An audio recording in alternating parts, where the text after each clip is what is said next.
charge him before they get a chance to my case.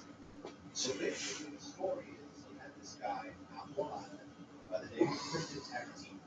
Christian Tarantino ran a bunch of gyms. He was successful, but his whole thing was he had a crew of guys. Oh, They were robbing on cars. They were robbing couriers. They were making so much money at one point. Allegedly, the John Gotti Jr. wanted to shake them down for a piece of the pie because they were making a lot of noise on Long Island. Right. Selling steroids, allegedly, all sorts of shit. So this guy Christian Tarantino and his gang of guys. Come on, bro. They robbed them on couriers, and as they're tying them up and getting the money out of the van, this guy blew his doorbell, kills one of the couriers. What's supposed to happen? So they get back to the beat and divide up the money. Why did you do this? Blah, blah, blah, blah, blah. It's easy. So this guy, Christian Tarantino, knows they're already kind of on the FBI's radar. This guy just killed his body. This is going to be fun. So what Tarantino does is he lures this guy Louis doorbell to a garage, wherever, kills him, stuffs his body in the chest, puts him on the boat, takes him over the line, takes him out, and dumps his tool chest. When you dispose of the body in the water, unless you've got it, Man, that I scared. up you go, even in a tool chest. Yeah. Coast going on, someone finds it. Man, did I scare you? So now the heat is really Did I scare you? right now. You got two bombs. Yeah. With the noises? What the fuck, bro? I did all that energy. So G. Snyder twisted. Vincent Quadruplet. Somehow he was involved with Tarantino. I don't know if he was involved in the robberies, but they were friends or business associates. They knew each other. If I was gonna put these glasses on, well, they would not be glasses anymore.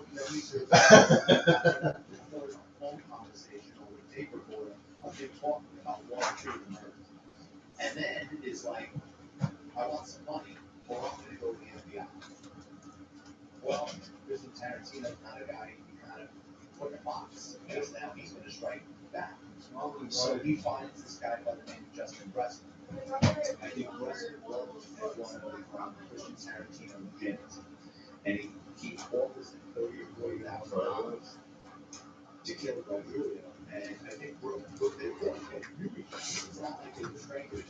And Rodrigo had a legit job. He was working as a crane operator or worked on a construction site in Lower Manhattan. So they knew his routine. They knew he would work every morning at 4 o'clock in the morning, get his hand, he would roll the coffee from this place, and then he would go to the construction site.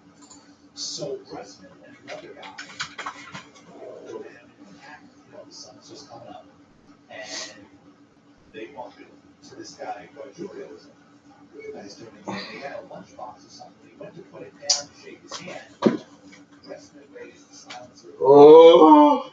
Face a couple times, and they just walk on.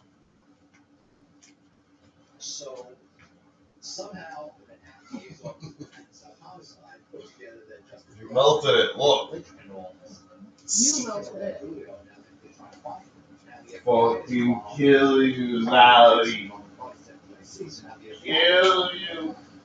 So, according to his attorney friend, he said, well, I don't know if this guy is dead or it's a hoax. Because there's bloggers out there telling anybody that listens going on the news, my son is missing, I know my son, I don't know if that's a smoke screen or he's really missing. So what we wind up finding out what happened is Justin Bressner's car, Justin Bressner lived in the Bronx. And this is 20-something years ago.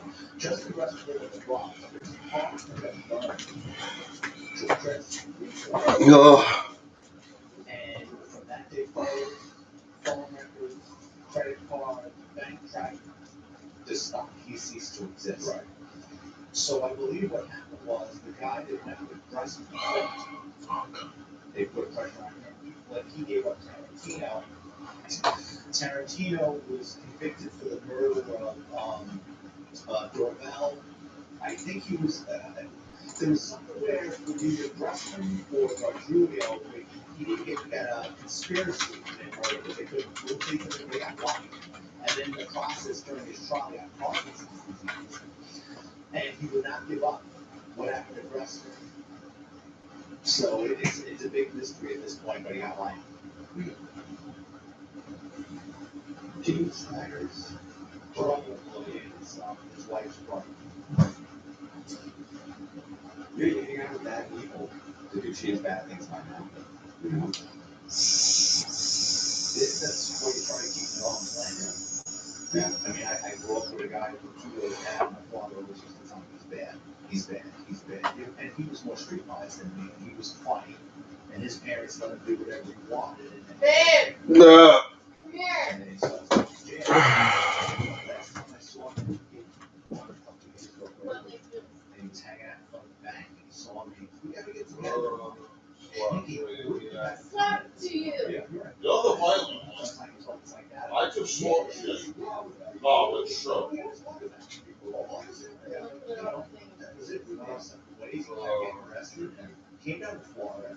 Don't come near me.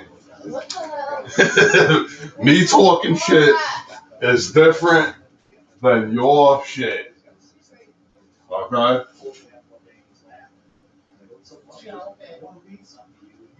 This is the one who smashed on bad people. So I don't do it to I'm you. the violent one. So I don't do it to you. I don't have a history in Yes, any of that. so I don't have the history either. How can you say that I'm the violent Where's one? my history? You told me your history. This is not known as wrong file.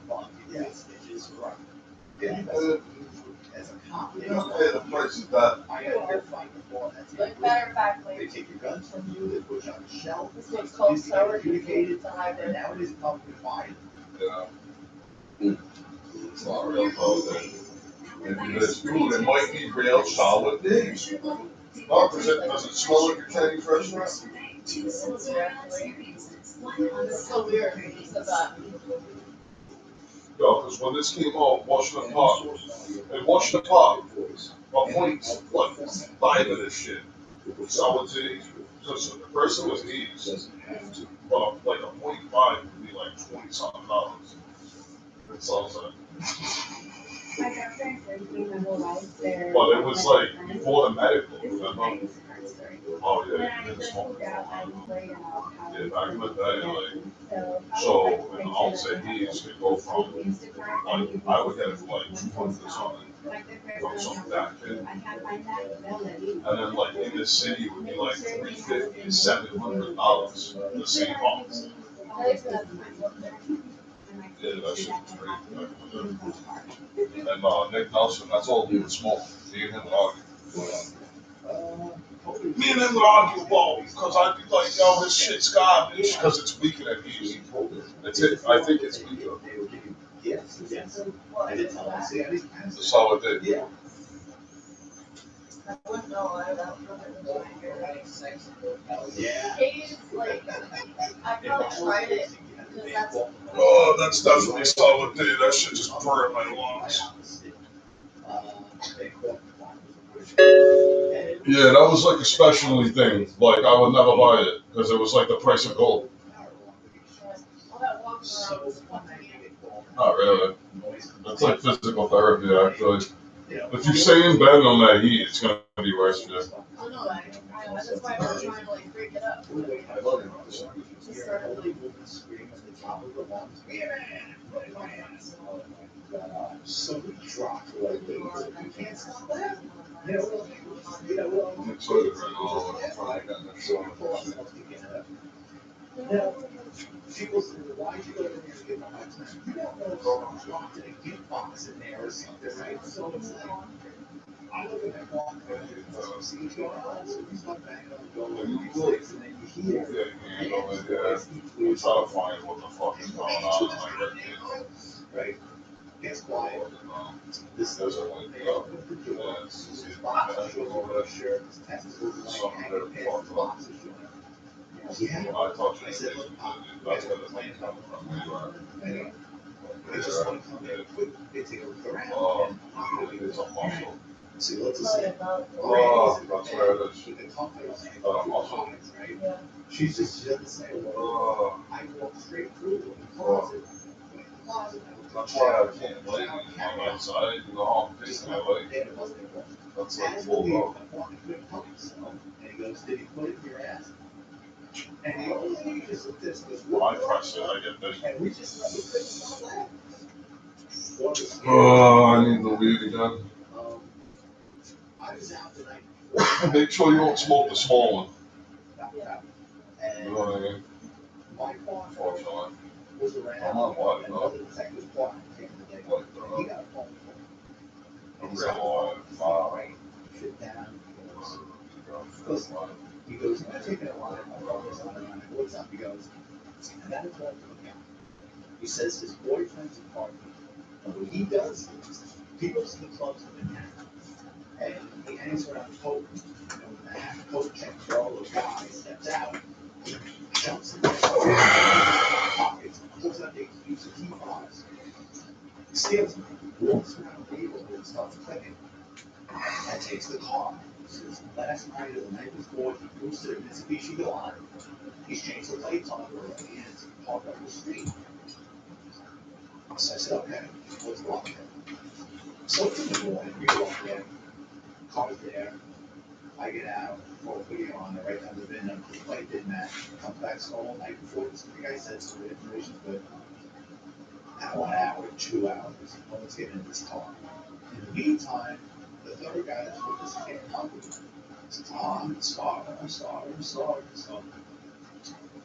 Just go to Wendy's. So he goes to Wendy's, we just on the street, we're just kind of hanging out, watching this car. So I said, you know what? This is another car trick.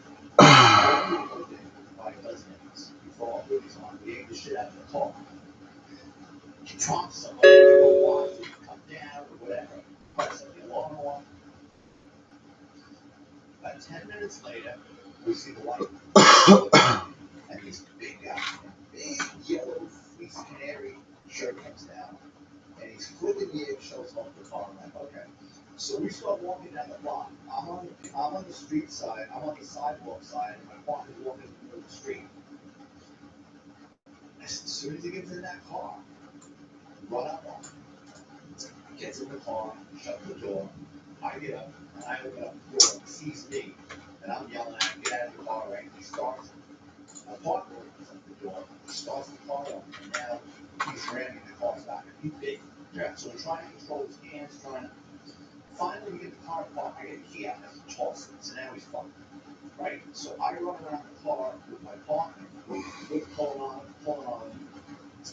I'm only 5'9". My partner's only like 5'10". This guy's like 6'4". He comes out of the car, he's like, oh shit. And he was a personal trainer. And he's fucking big. And now it's on. He's punching us. We're punching him. We're falling down. He must have gotten away about 100 times. Like they want to grab his leg.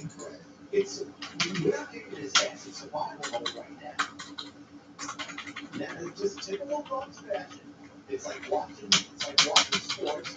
No one's calling 911. There's just a crowd forms and they're watching it for curiosity of the cops fighting with this guy. And my radio had come out of its holder and it was underneath the stolen car. And we're on this guy, and it's one of these things like he can hear us, obviously. And the guy was working with Sean, can you just hold him a second and just go? Got pulled under the car, pulled him to the team, right? That's how he's coming. And we're telling him, we're still fighting. Better let up. This is in a couple minutes, we gotta get to work, right? Cat will do it, right? He stops fighting, getting cuffed, and we're just hugging blood. Right? So, what we were fighting, my boss standing with the radio, red, opened him up, and we're just covered. So we put him in the car, and he changed his attitude from being combative to, he was, can I talk to you guys? Yeah, I'm pissed. I'm just fighting with this guy. 5 minutes. If you ever fight with someone, 5 minutes. It's the longest 5 minutes of your life. Right? And I says, what? And he goes, I'm HIV positive. Actually, you motherfucker. So we go to the hospital. 2 other cops came to get stitched up. And me and my partner would run into like one of those hospital bathroom closets. Yeah. The water was like 3 degrees. We're using like that orange soap. We're scrubbing. Like after we get all the blood on us, we're like, do you got any open? Like, he's looking at me and I'm looking at him. You got any open cuts? No. So, I don't know, maybe I lose my arm, banged up, so being triaged just like everyone else. And I told the doctor, this guy's HIV positive. My sister, what? So he goes, well, let me look for the exam. He's looking at the same thing. He goes, I don't see any cuts. You did it get in your eyes. I said, no, that I remember. So I says, well, what's the next step? He goes, well, he says, I can put you on an antiviral cocktail in test studies, work some of the time. And he goes, here's the thing. It's like oh, this fucking thing. He says, it may or may not work if you were exposed to this. And he says, and it could also damage your kidneys, your liver. This is some serious stuff. Let me know what you want to do. So, me and my buddy was sitting and talking. He says, I'm confident I didn't get this in anything. So we both, well, we had, we got tested. Yeah, often you get tested like every 30 days or something. No, it was like, I think it was every 6 months. It was like, it was towards the end of my career. That was kind of the wrap. That was one of the things that told me it was time to retire. Because at the time I was like 40 years old. I got almost 41, 39, 40 years old. I'm like, do I really need this? Yeah. I'm so close. And I had never thought about retiring before, but like, that was the aha moment where, yeah, maybe I should be out doing something else. Let's get it on. What did you do after you retired? Came down to Florida, got my certification, worked for a small police department, and it was like being on a bad episode of Reno 911. Because I went from investigating organized crime in New York City, and now here I am, 42 years old, back on the road. It's all domestic violence again. It's the same stories, listening to people's problems who are never going to help themselves. And then the emphasis down here in DUIs, listen, I get it. If someone did get killed with you, what was the emphasis on DUIs? The DUI training, how many DUI? And I just was like, I'm too old. I worked in a DUI unit, unfortunately, early in my career. I got thrown into one, and it's like, there's no drugs. They want to fight. They piss in the car. They're sloppy. No one wants to lose their license. We all go to trial. So it was just, I said, what? I'm done with this. I don't want to. And I got into writing. And written a series of books about my career, and then you kind of influenced me into starting my own podcast. I just started. You gave me so many tips, so I started my own podcast. And, just keeping it busy. Did you? What the fuck? I wrote a book for you, Matt Cox. NYPD behind the blue wall of silence. Nice. Just loaded with funny stories from my NYPD career. I started the NYPD Blue podcast where I interview former cops, agents, and reformed criminals, and gangsters, and keeps me busy. Hey guys, I appreciate you watching. Give me a rate, subscribe, and also get notified videos just like this. Also, if you want to check out Fucking bitch.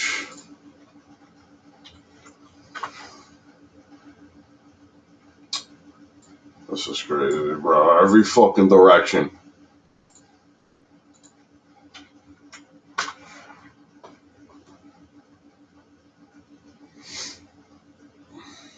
Smack people like a ninja, bro.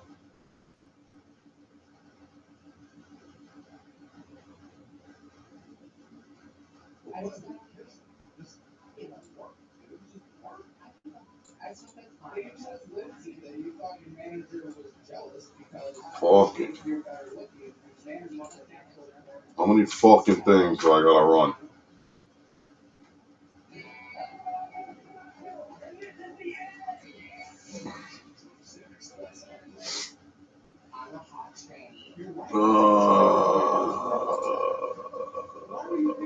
This is not work.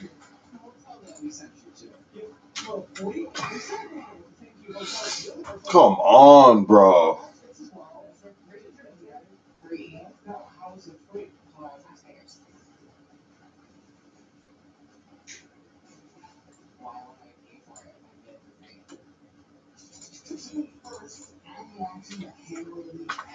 Available on every major platform. Join the waitlist by using the link in the description or pinned comment down below to get never-before-seen financial audit video and an exclusive offer just for you. You'll get lifetime access. Okay. Thoughts? Turn around. I'm cleaning my haircut. And your neckline's done. Yeah. Tell your partner not to block off your neckline. Look like a little boy. Little boy? Okay. It just looks cleaner when you like teeth in it, you know? Well, she said I was taller. That's like the little boys. I said cuter. That's what you want to hear when you see little boys in there. Oh, yeah. You will tell kids that they're cute. You don't tell kids that they're hot. So, barber? Yeah. Very good. What do you think? That depends. Well, you know, that's a Oh, what the fuck, bro? Like, I already have that shit. If I knew, do you think I could be here? Yes, because most people know what they make in this book. I do not know how to go through the rest of this conversation without remembering. I mean, I don't have a type of gag. It's I will be okay, what is 2 hours? It will be $12.50 an hour. That's commission. That commission that we get is $12.50 an hour in Denver, right? That's it. No shit. Yeah. So I have an apartment, so you must be doing something. Most people get their own apartment. No, it's hourly. No, you can get an apartment. I mean, they'll pay for it. I'm not a big thing.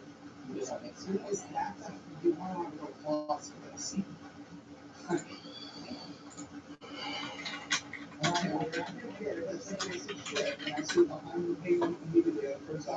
We'll get into that. That's just what's in front of me, so I don't think there's too much to celebrate here. I'll be completely honest, but okay, so you're a barber. You don't know how much you make. Great. Well, what do you think? Commission-wise, let's try that. Okay, wait. After your first 12 hours an hour, how many hours do you work? Right there. I don't know, 45 a week. I'm always getting $40 money. That's pretty good. Yeah. I'm going to top employees there. Okay. So you got me fine. I got you. Yeah. You got me fine. I have never been to Denver. So your attitude, you know, functioning to you, and then instant my manager on hours. Dude, what has to record your phone? Did you tell your manager she was spending on her budget? What was what? But your attitude is dead. People are being bad. Why do you not think you're smart, bro? Wait, then you do have an attitude problem, but why have it is deserved. Well, I was gonna say, why What the fuck did she come so from? it's mine. Yeah, Is that a guy? because I said that you're That's a Montana, bro. you don't know your The top of the mountain, Montana.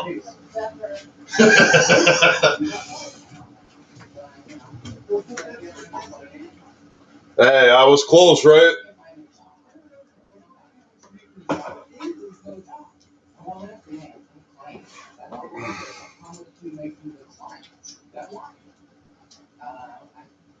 $3,000-$4,000 for Monday, and that's not including. It's not including my cash. Kind of trips, not cash. There are like 3,000. Huh? No tax on it. That's your income level, but essentially, yeah. I mean, but you're right. But no. I'm talking about how the clients are paying you. Your clients. What are your clients? How are they paying you? In what way? That's how you got to pay for your clients. Where are you putting your clients there? I don't know. I mean, it can be that. Okay, this is going to be impossible. I thought about going to what is this? Where did you come to earn the $3,000 that you made? Where was I before? No, you said you made $3,000 roughly $10 on buildings. Going to. Hey, where's this going to? Why aren't you now? Why is it going to a second now? I got fired, and when did you get fired? Like a week ago. Here's your attitude. Allegedly. Okay, well, I don't think that's me. Well, why don't you try to make any money with us? Wait, I would freak out as much as possible. No, because I got my tax returns in, so I needed to. What did you do? Did you see everything properly? Yeah. Okay, so much did you get? What did you get? That doesn't mean you claim your property. How does it not? What did you get back? Literally, I got back close to 3,000, and I'm still waiting back from state. Oh, you want okay, we probably will. I mean, I let a good fight. I don't think you probably got fired because, I mean, no, she didn't. What was her reason?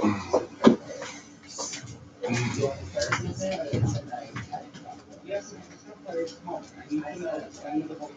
No, come on, that's not possible. Don't be a jet. Don't be a jet. You were not there. I literally just said, okay. I had a client for last minute, then he called and was like, hey, I'm gonna be late. Why are you doing an appointment 10 minutes before something and then still be late? That's so stupid. So I was just making a comment about how that's annoying. No one was up there except for me, the front desk girl, and the manager. And the manager's like, yeah, it's annoying, but we can't change anything about it. Because I knew that policy, right? So I've been there longer than her. I helped open that store. I just fucking work, dude. Just work. I told my client. You told Lindsay that you thought your manager was jealous because you think you're better looking. Your manager was I don't care. Yeah, exactly. She's jealous, but I'm a hot tranny, and she's still not human shy. Your right eye is further from your nose than your left eye. So. I definitely put some in. Right, let me see. I'd rather have that than an eye that's trying to jump from my face. Wow. I mean, just saying. What's that brain? Well, when you were sitting on her, I'm gonna sit back for what it's worth. I mean, if you're trying to talk about looks, I don't even care what the alcohol. I mean, you shot her women? Wow. That's right. So, why would you use to place into incel energy? Incel energy? I have a girlfriend. How much does she? I have to block her.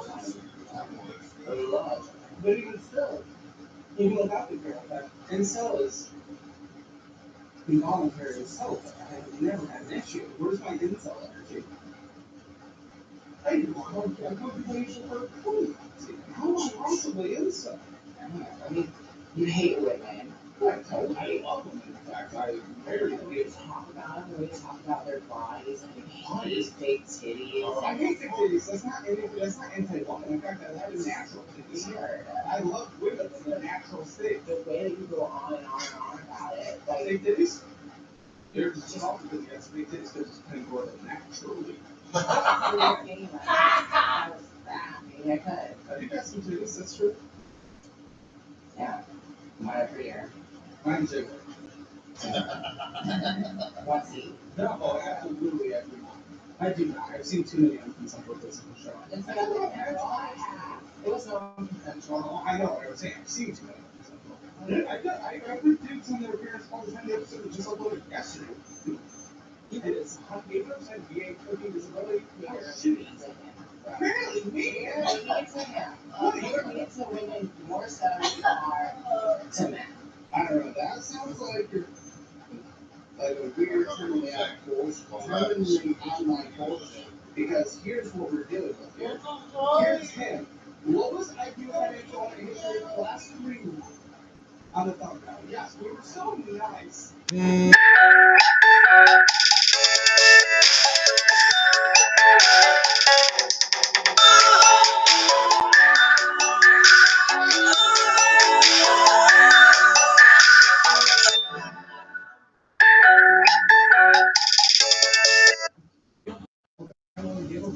Well, that's what happens when you sell drugs. Like, I'm just shy of the thing. Okay. Is it that, or is it because you were Oh, in a manager position? You got it over? Well, no, she was upset that she didn't get a party and no one clapped. Or No, I think she fired you because you were, because you like, wanted to. Yes, because you wanted a job. yeah, sure, I wanted to ask for business since day one, but Doesn't matter, that's not how people get promoted. That is not how I people need more clients from her. I had more loyalty than her. loyalty. Loyalty from clients or loyalty to business? I don't know, that's not part of it. I was a certified trainer, so I was training all the new people. So, I mean, They probably see her as a better manager. because you always have to have it, everyone hates her at work. You have it. I was just gonna get all that. When I she's gotta go, Molly, I gotta go. my health issues don't matter because she didn't feel appreciated at her manager. What are you gonna say? Your health issues are an issue with her getting celebrated by the manager. Who's talking about? I was a gynecologist, so it's getting blood, okay. Did you cut it off? No, I was But, don't know. Well, you fuck, I'm probably just fucking much. She really is, dude. I don't know how that's connected. I feel like I gave the celebration and not thereof. Well, I clapped as for my congratulations. You're It was just, a nice day. just be honest. I also rescheduled my appointment to be at that meeting for her. What an amazing person. Let's just be very clear. We put her on here, even just bringing up this being more mean of anything than that, which is just objectively untrue. So you're currently on my right brain. The thing is, you want to put yourself in a victim category. I'm sure it'll be a 37%. You just, everything is against you, against the law. I'm supposed to You're walk an over. immediate victim of the game, and it's not even law. You have like any responsibility. Like, I'm telling this kid I'm gonna bring her up. You can't take any why would I waste my time to bring her up there to stop something? That's the point, right? It's the whole point. Like, I don't know, it really irritates me. And then they're gonna turn around and say, like, I'm gonna try to You get gotta what? survive. But like, no, like, I even told my mother, she's like, yeah, I want you to bring you there. I'm just like, Okay, so go what's ahead, going on? Ian. Okay, and then now even your experience here, you're The kid like comes out talking all the time. Because you had the Chinese restaurant, you did it that day. It's like, what the fuck was that about? No, what's going on? Darn it. Like, I called her up and told her off to eat. No one gives a who cares? I'm like, starting to think, they think like I'm gonna get back with her mother or some shit. Like, it'll never happen. It's been years. Like, I don't know what's going on. Is that what you're saying? You know what I'm saying? All I'm Then saying what would it be because you're a white? Oh, I'm it's not just like an annoying, my grandmother's immature, full like, vegetarian junior on high the speed. reservation. Bitch, I got 25%. You're white. I can't be involved. You know it's fine, Hannah. Just because her son is in New York State with zero raise, what I'm just like, identical? how can you be like that nice to somebody, bro? Altitude? You know what I'm saying? And I'm like, I don't bother them. Any of them. Oxygen? You're So I'm gonna be like, I can be like this nice. And then you get on shit, and then like still get in the front of it. It's I just just like, think why that she's a MAGA supporting dumbass that fires everyone I else. guess like, I guess trans, you said that's not even how you're applying. I mean, it might not be, but like, Your grandma being 1% native is I not didn't your say problem. my grandma was 1% native. I said she was full-blooded Cherokee and she lived on reservations and deaf. Maybe. Want you to speak louder? I just have a hard time listening to. Because I don't know, you're just kind of a bitch. So it's difficult for me, actually. I got fired. Yeah, just because of me. And I'm gonna have it. I already have it. Well, what? That's what I asked at the first question. What? You're discriminating against because you're 25% Indian? Like me, I'm the same. That's why you were fired. You're saying you're discriminating because you're Indian. Not because you're a bitch. Well, discrimination, if you're going to claim discrimination, it might go legal. I don't know. I really feel like she just did not like me, and that has to be my How apology. did you bad favor? Like what? This is my hair. In your parents? You think my hair's bad? Shit. Okay.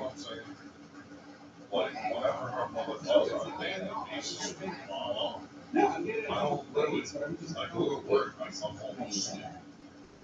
No, I thought it was quick. Okay. You keep telling yourself that, sweetie. It's they tell you something. This is the product. Like, that's fine. That you are the it's okay. All the discrimination thing. I just don't get it. Discrimination. Okay, so this is why no one believes anything. You ruined it. When people claim, yeah, when people claim victims of discrimination, no one believes it because of people like you. Now you're just saying, hey, I'm doing discrimination, but you can't even tell me what you're discriminated on. It's like, yes, you're the reason why I can't. But you can't give me anything. Tell me something. Well, you said it was stupid that I didn't get my station decorated for like basically for Well, everyone. what was the discrimination? Why were you discriminated against specifically? You already said it was because you, not because you were trans. You said she's mad at something. I don't know what that. Were you wearing a lion or a cowboy shirt? You. What you still that has nothing to do with anything that. So what were you discriminated on? If you're going to claim that, you're gonna claim victimhood. Then what were you discriminating? I mean, it's hard to say. It could be discriminating. It could You weren't discriminating. It's just fishy that I was such a good worker To and you. client. To you. You thought. That's why all my clients are pissed off that I'm not there anymore and they're all hitting me up and I'm freelancing and I'm gonna have. Yeah, maybe, but you're also this brother former employee. That always happens to everyone who got fired. Welcome to every fired employee ever. It means nothing. You can't even claim discrimination. You try to say it was my fault. Say this because she's MAGA. You're saying this because she thinks you're prettier than her. The natural board in your words, the Lindsay, I guess. No. And you keep. It's so many different things. I don't know. You're a victim of everything. No personal responsibility. No accountability. You know what I mean? But again, it makes no sense. It's not enough of everything. I'm sure you're Guys are talking shit about me, bro. I don't know. Like, I feel like you're saying, like, I feel like it's all the best because they're all so great about how they all talk to each other. And that's all my thing is. Like, it's the whole family goes, they'll wake up. They're right about that. They wake up and they go and they fucking get in their cars and go drive around looking for bullshit, bro. I also love your mom gets me about Oh, what? talking to your sister and then having to not certain things about your she's helping. Like she's coming out with an attitude. That's what I said. When I told her okay, she was like, shut up and had this attitude. Okay. I just said okay and I walked away. I really don't. We just fire somebody for saying okay. Like, almost. I've looked here, I even leave, bro. I came here in 2018, trying to get off the street. And I don't call them coaches. We have this right now. Attitude and I was not into the culture or that. Okay, well, you said you were sexually harassed at a sex therapist when you were working in a med shop. Okay? Yeah. Well, my conclusion is that by myself, especially with my father's family, because he's the only one that can ever help me financially. Sorry to say. Nobody else ever was there. Like, so, I'm on my own, bro. Like, and I'm not willing to waste my fucking time. It's unsocial fucking simple, bro. You know what I'm trying to say? Look, Bob, you know what I'm trying to say, but I'm fucking, it bothers me because I don't know if I'm doing the right thing. So I'm like, that's what bothers me. Once I get over that, it's like I can just know that I was doing the right thing. I don't know. I mean, those questions are still not. Sometimes I battle that, but I also look back Thank you for answering that question. I want better in this Not cares though, you know? But I tell them sometimes It's just stop, you would the come way up the behind me, situation went where you down. would do laundry, touch my back, or my ass. You should start with that. If that's actually like, that might be. Also, more than anything, you should have done that. You said with pleasure. You see how it You see how people like you. No, I gotta be the bigger person, so now being All the bigger person to them makes it seem like, oh, she's wrong. Ah, Like, now. Where's your discrimination thing? Sometimes they are sexual companies decided that. He was thinking nasty. And after that, They all needed that. That's what I agree, that's Driving student loans with massive interest rates, I see it on the show all the time. People get a loan to advance their parents' loan to be left with sky-high interest rates and crazy minimums. They leave their paycheck gutted. Maybe you've already gone to a normal lender to try to refinance your private student loans, and they looked at your less than perfect credit scores and hung up the phone. Maybe part of you even thought, yeah, that tracks. I got some stuff. Stop it. You don't deserve to be married in a high interest loan for the rest of your life because you get a rough patch. Banks aren't protecting you because you're the lost cause. They're different because you're not profitable enough for them. Well, I couldn't do anything. And I had all this money. So, I'm just like, fuck it. I'll just sign it. So whole thing, they refinance private student loans to only pay interest between 0.1% and 5.99%. And then legally cannot charge you any of that. They'll even customize your payments to get you out of that case that works for you. And if you need a co-borrower release from their loan, they've got a program for that. It's different arguing about stupid shit, arguing about alcohol. It only takes 3 minutes to check your rates, and it doesn't impact your credit score. If you can go down all the times, liverefi.com/Aaron, that is liverefi.com/Aaron. And then, like, you're putting somebody that is on, like, shit, they don't know how to act on. So you download a bunch of apps. You start with the classic one app. And everyone's just little links that because it's way too complicated. So you do it every hour pass. They ran into personal finance right? Well, they're going to force you to use it. It's like my daughter, like, admitted, like, she's gonna say, why did, sick shit, and, I'm not doing that. Guess what they want to say? What? I did that shit for fucking 11 years, bro.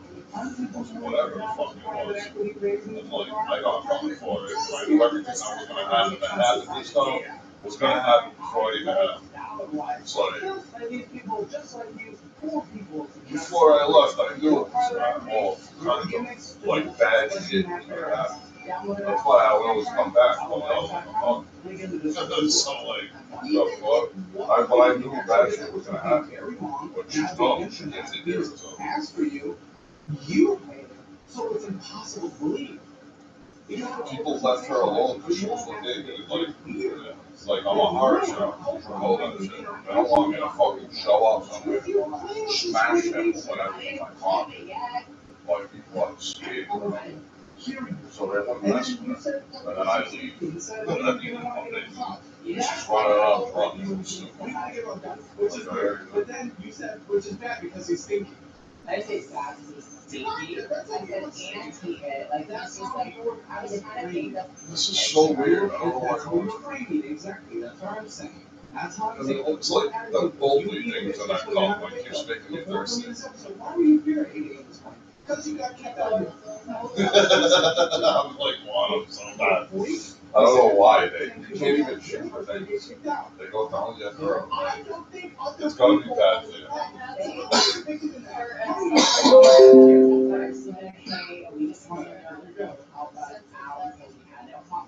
Please, you buy that?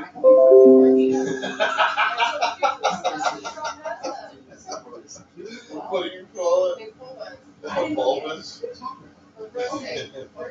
So you were being nice. Well, here's the thing. Is it a real fruit? Then hook up on it. Or you can't chew it. There's just spots in your mouth. Yeah, it's, Well, story Jesus. Continue. flavoring. How are you the victim of this? Yes. It's not a real fruit. Is this stinking gross? Then why am I drinking it? I will never drink that again.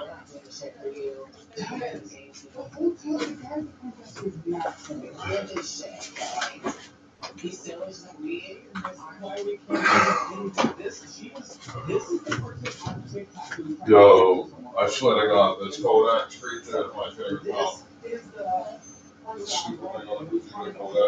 Oh my God, bro. This is the person that is doing all. It just came off the.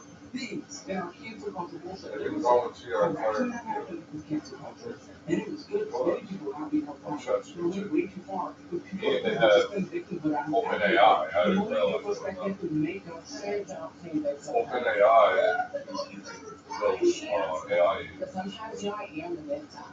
That's how you do it. I You literally gotta stopped pick her up ass. Open AI. I don't know about And then I literally had a manager that had it out to get me. And If then I could make a blog to make amongst characters and shit instead of you. no, it was great. Like if I could actually make that, I could blow up that page and shit and run with it. Yes, because I really like working on it. absolutely. That's a fairly small. I just like that. So we have a hot water. Oh, come on, if you're going down to the attic. I feel weird about what You're right, you're probably assassin. Even worse. No shit. No shit. Like, actually, I'm gonna go for my business. Well, no, it's because he tried saying that he acted that the shower arms. It didn't work, you know? I don't believe you. You ruined all our days. That's why when we went on back to get my charger, they were fixing the sink or the faucet. So why did it do it? So you have to be a bit. Because I wanted to. Because I was now. What was his reason? Okay, I didn't call the police. They wouldn't call the police because you said. No, they wouldn't say that. See, this is why I can't believe anything you said. That's why I did the basis cover. Anything you said. They would not correct you to call the police because you said, we don't have any. I hate them.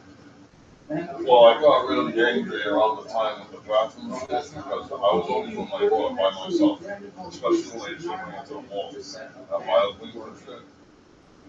And I used to sit at the door and be like, yeah, like, I'm not fucking the fuck up. Like, I'm in a restaurant, I'm already in a bathroom, my day off, you know how I am now. Let's get to the bathroom by yourself, take your fucking time. It was comfort suites. Austin. Shit in there, bro. Austin. Fucking Yeah, it's in Austin. Yeah, this is not the weird by the airport. that, shit, if I brought her to buy clothes, What's expensive? yes, Yeah, I mean, you have to have the money in your account. I would try to be nice for as long as possible. Take it, which I didn't. She went into the dressing room one time with one pair of pants while I took her. Carry on. What did you do? I don't know. I used to get so mad. Your business can be part of the action. From the small screen to the big. I never, and then, just to buy a bathing suit or something was such a, like, I would be like, alright, like, you need a bathing suit, so we can go, let's go to fucking TJ Maxx real quick. She's in the fucking thing for an hour, bro. I'm just like, the whole fucking bag. They are guests on our financial. It was so, being a parent is horrible. I don't care what anybody says. You will have to, every single thing that you do is good. So that's where we put them. The union was trying to, like, they were trying to get a contract when they stayed. So we're like, because they didn't have no hot water, so their shower wasn't You don't working. want to go to the And store when and they then moved their maintenance went in to check, it's that fine, was fuck in, you. everything was working. They moved their shower suite. And then they were trying to find out if they could ask for, and then the EMT that was not possible, and then, yeah, start talking and share church and doubled on the two speaking to I believe the longer we did I it. couldn't like, And at once, but I wouldn't carry I didn't then our deputy found language towards him several times, and he after he stopped, and he continued to be after where he did not want to. Okay, so then she was being I disruptive. don't know how it goes blow up. The song on Okay. Well, we're gonna use it. I gotta check the shit, make sure it's running. She was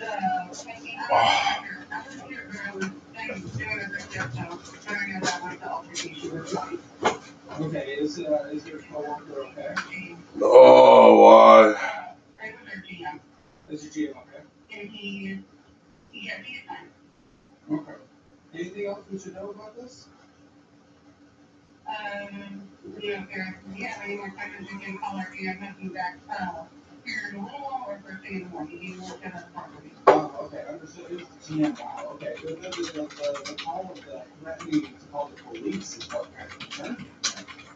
Why did it get pushed to such extreme levels? Yeah, I didn't do that. Like I said, I was here and that was kind of what I heard going on. But to make that area, then, I was here at the corner as well. But, there's so much going on this morning. Okay, so just confirming one more time.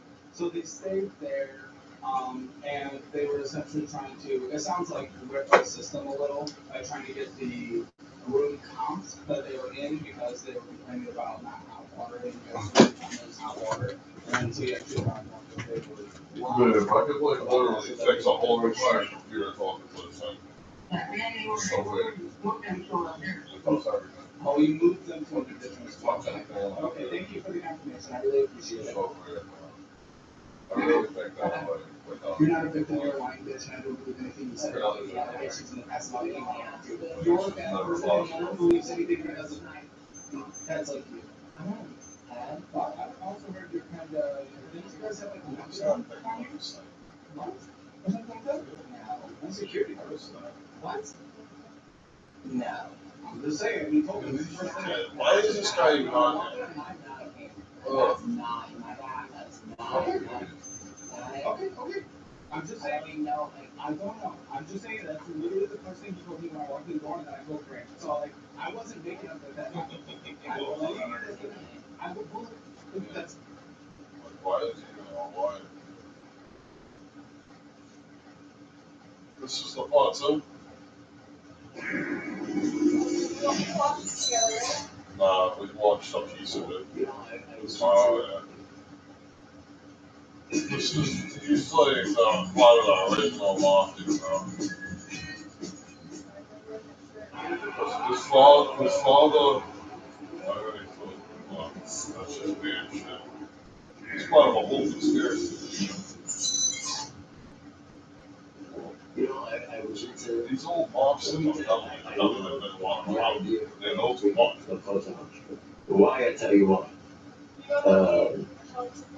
When I used to fight amateur, PAL and stuff like that. When Florida started taking me around, he was with Joe Colombo directly. Now that makes my father, when you're with the boss like that directly, that makes him probably higher than him. You know, when you're with the boss. Well, I've been sober. So anyway, I slept for 2 days and I'm sober. I probably needed it. I want to introduce you to my boss. So I said, you're the boss? I thought you were the boss guy. So he said, no, you should listen, like, everybody has a boss. This is my boss. You're going to go over there and see him. His name's Joe Colombo, I said, really? Yeah. So we go to 86th Street. That's where he had this real estate office over there that was his front, okay? As we're making the turn, he says, oh, there he is now. And there they are walking across the street, and they had these overcoats, fedoras. That's mafia there. You know what I'm saying? So I was into it. You know what I mean? I was into that crazy stuff, So I really. And then I met Joe, and we went in there and met him, and the guy was fantastic. He gave me $500 for my birthday. And he told me, he says, listen, Greg. Joe Colombo told me, he said, listen, Greg, he says, he says, I saw you fight. See, you're good. So you took a couple of hard shots on your head. He says, and I said, wow. Just want you to know there's a lot of easier ways to make money, So, we went through there and met him, and, so that's how we started. And then, Joe Colombo got shot, at the Columbus Rally, and, everything got moved around, Okay, now, when you were young, your dad sent you on a hit with a restaurant owner that owed the mob money. How old were you at the time? 25, 24, I'm not sure.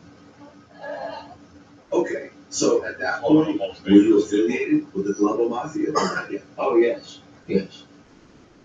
Okay, but were you a made man at that point? No, not at that point. Everything, Okay, what age? not at that point, no. What age did you become a made man? I became a made man, I was, let me see, it was 1975, 51, 61. How old is this guy? I was like 27 years old.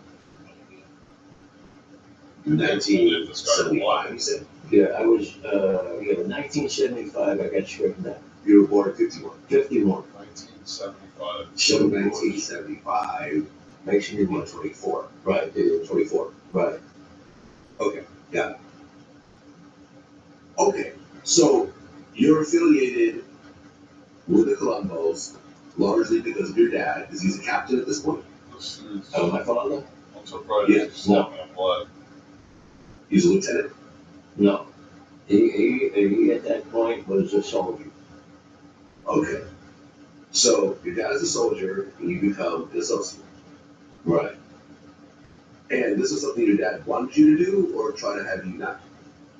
Well, he had said that I don't need it and stuff like that. He had like, about 4 or 5 guys that all were waiting for it, including me, and he asked me, he says, Greg, you really don't need that with me around. He said, if you really want it, he said, we can do it.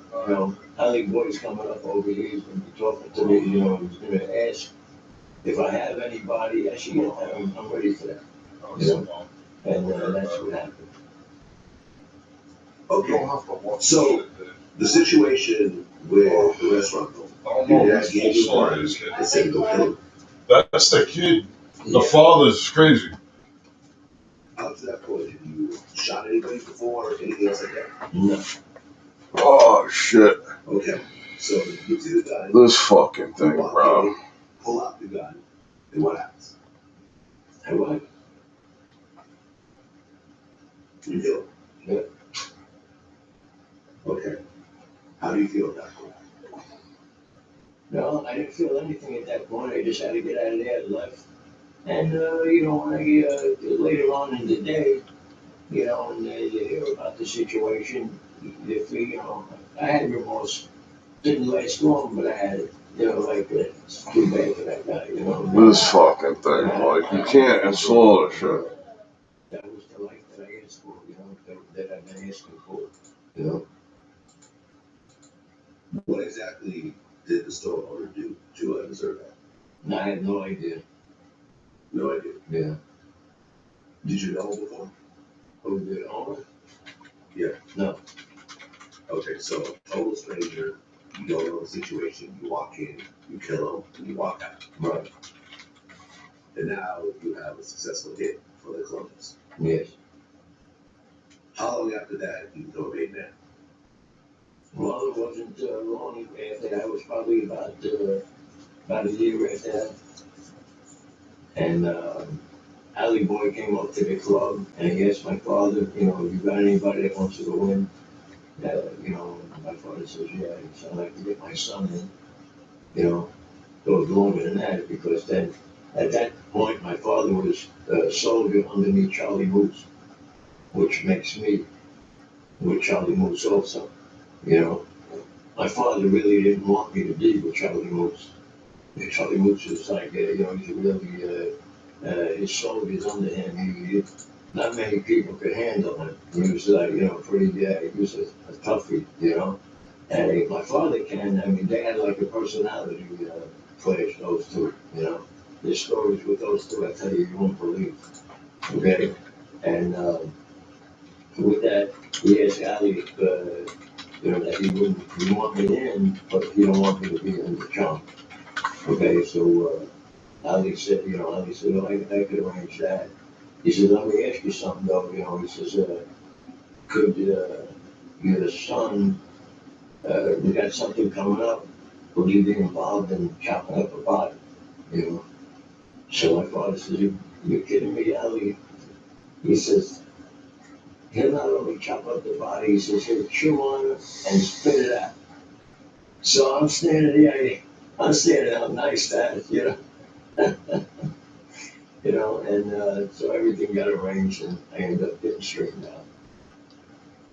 Okay, so you went through the whole ritual, poking of the finger, Yeah. card and everything? Yeah. Okay, so now you're a made man for the Columbus. Yes. You have to chop the body after that? Actually, it was before that. Oh, okay. Yeah, and, it was before that, took care of that, and, got straightened up not too long after that. So that was the proving ground to get made. Well, that's, my father already said he took care of something already, but, when a guy like Ali asks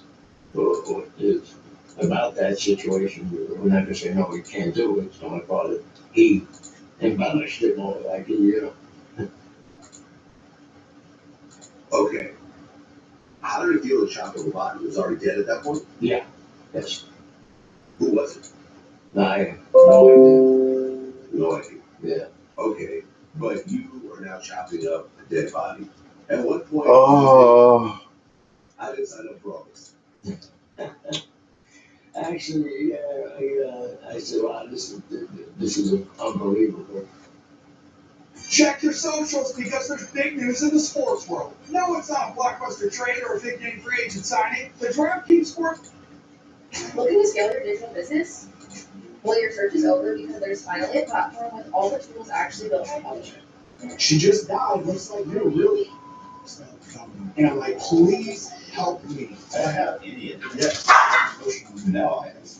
My dad died when I was 7, so my dad's parents, my grandparents took me in. My mom was on drugs for pretty much my whole childhood. When I was living with my grandparents, when I was 12 years old, I was hanging out with some wrong people in school. I think I was in 6th grade, and we were just doing dumb stuff, man. And one day after school, he's like, "Hey, man, you want to go hit a house?" And I'm like, "Hit a house? What are you talking about?" And he pulls out this handkerchief. And he's like showing me how to hide your fingerprints and like what we're doing. And I'm like, okay, this sounds cool. I'm a kid and I'm just like, I don't really know what I was thinking at that time. I was just like, man, this sounds cool. These kids are cool. Let me go do what they're doing. Right.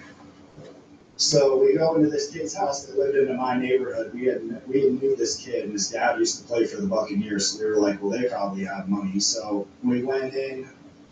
We ended up stealing like $10,000 in jewelry, a couple of tennis bracelets. Right when we went in the house, the first door we opened, we went into the garage door. When we go to this room, we open it, and the whole floor of this room, it's an empty room with just hunting guns, knives, all types of collectible stuff. So my friend took some of that, and he took a clip, like for a gun. He didn't even take the gun, he took a clip. Right. So when all that was done, we had all this jewelry, and we're like, we don't have any money, but we got jewelry. Like, what do we do with this? So he had his older sister pawn some of it. So Yeah, so she had to give them their license. Right. So he was hitting houses before we hit this house, so he was already being looked at. And once I think they found his fingerprints in that first house, they linked it to all the other houses that were being hit. So I get in 6th grade. And my friends are coming, like, I think it was biology or something, and he's across the hall, and I can see out the door of the classroom, and I see police going into the classroom. And I'm like, oh man, we're done. So I told the teacher I gotta use the bathroom. I lived like 35 minutes away from, or the school was 35 minutes away from where I lived, and I didn't get on the bus, I just walked home, like on the side of the road, all the way home. I get home, I call my grandfather, I'm like, I'm done, they're gonna come get me. And I'd already, how old are you? I'm 12. Yeah. It's over. Yeah, it's done, I'm going for life. So he's like, just because I called him because when I got home, I was in the house and they got home at like 5. So I was like, when they get home, I'll just tell them. Well, all of a sudden, there's some banging on the door. The cops are there. They're walking around the house, banging on the sliding glass doors. I'm like, don't let them see me. That's when I called him, and he's like, just stay in the bedroom, stay under the bed, wait till I get home. Don't answer the door. So he comes home, my grandma comes home. She almost had a heart attack. He had to bring her to the fire department because her heart was like going crazy. And I'm crying, thinking my life's over. And so they hired me a lawyer. And we met with some detectives at the Land O'Lakes jail. They wanted to, like, I think, scare me by seeing the adult jail. They were like, you could be looking at a lot of time. They charged me with grand larceny because we stole over $10,000 in jewelry. And then they charged me with armed burglary because we armed our process. We armed ourselves in the process of the burglary. By grabbing the clip. Right. So I ended up getting probation for that until I was 18, and I got a juvenile program. They gave you that 6 years of probation? Yeah. Holy shit. Yeah. So I was on juvenile probation. I went to a program, level 6 program, which was crazy. I really wanted to do good when I got out of there because I got introduced to the system and these programs, and I was like, well, these juvenile programs are like that. I can't imagine what prison's like. Right. So I tried to do good for a little while, plus I was on probation, and then during that time, I was still doing dumb stuff though. I was going to the movies with my friends, like going out in the front, just picking fights with random people to try to like impress girls and think that that was cool and just stupid stuff. And I ended up violating the probation. So I had to pay all this restitution. That was part of the thing with the armed burglary. I had to go to the people's house that I robbed with my grandfather, go into the house, both parents there, the kids there that I go to school with, and sit down and apologize to the parents about what happened and then pay the restitution. And after I went to the program and I got out, and the next time I violated it got worked out with the attorney that if I could pay all the restitution by I forget how long he gave me, but if I could pay it by this date, then they would terminate the juvenile probation. So I taught my grandparents paid that, which got me off the probation. So when I was 18, I was hanging out with this kid I used to get from, and his name was Kenny, and he had this fiance named Candace, and I went over there one night on a Friday night. We were gonna like go out and do stuff, and he said, "Hey, my friend Rob's coming over. He just got out of prison. He did like 5 years for robbing like Winn-Dixie's and locking the managers in the safe back in the day and stealing all the money." Yeah. So I didn't know who he was. So I was like, oh, okay. So he shows up, and we introduce each other, talking. We're at the house, we're like smoking bud before we go out. Right. And when me and Kenny are there, and Candace is like, oh, I'm gonna go take the trash out. So she had to walk to a dumpster out the front door. They lived in like a duplex, so the dumpster was like behind. And Rob's like, oh, I'll go with you. And like, so they left, and I'm sitting there with Kenny, but the way like they said it, it was like, man, that seems weird. Like, why would he just chill here with us? It just looked weird. And he's like, oh yeah, he's like, I don't know, that is kind of weird. He's like, whatever, screw it. So they come back, we end up going to this club. Well, we tried to go to multiple clubs, but every time we were on 19 and found like a bar or a club to go in, we weren't feeling it. So the girl Candace is like, hey, I know this club up on County Line Road that we can go to. It's called Miller's Pub, and we were like, man, that's far because we're in Newport Richey. This is now in Hudson, Spring Hill area. It's like 1 a.m, so we end up going to this club she wanted to go to. It was like a bar / pool tables, and so when we show up though, they were having a tuxedo night for some event they were doing there.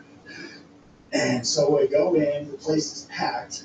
And when we're in this club, I'm with Kenny and we're shooting pool. And right when we get there, this kid, Eddie, comes up to Kenny and he's like, hey man, what's up? And he introduces himself. So he introduces himself to me. I never met the kid in my life before. And so then, as the night's going on, we're all partying, drinking in the club, moving around. This same kid comes back up to me and Kenny at the pool table, and he's like, hey man, didn't you just introduce that girl as your fiance to me? And he's like, Candace? He's like, yeah, that's my fiance. And he's like, well, why is she over there kissing your boy Rob, the kid that came with us out of prison? We're like, what? And Kenny's like, hold on, what? So we walk over to Rob, and Kenny's like, yo, why are you kissing my girl? He's like, what? Who said that? He's like, he turns around to point to Eddie, and Eddie's not there. He's not in the club, nowhere. So Rob's like, Kenny's like, Rob, he must have left. But the kid said he saw you kissing my fiance. He's like, bro, that's a lie. I'm gonna go straighten this out. So we watch him. He walks out the front door of the club, and right when he walks out, boom, he gets dropped. Someone was waiting for him to come out. That kid, Eddie, after he had told Kenny that, he left the bar and went into his car in the parking lot and was waiting for us to leave.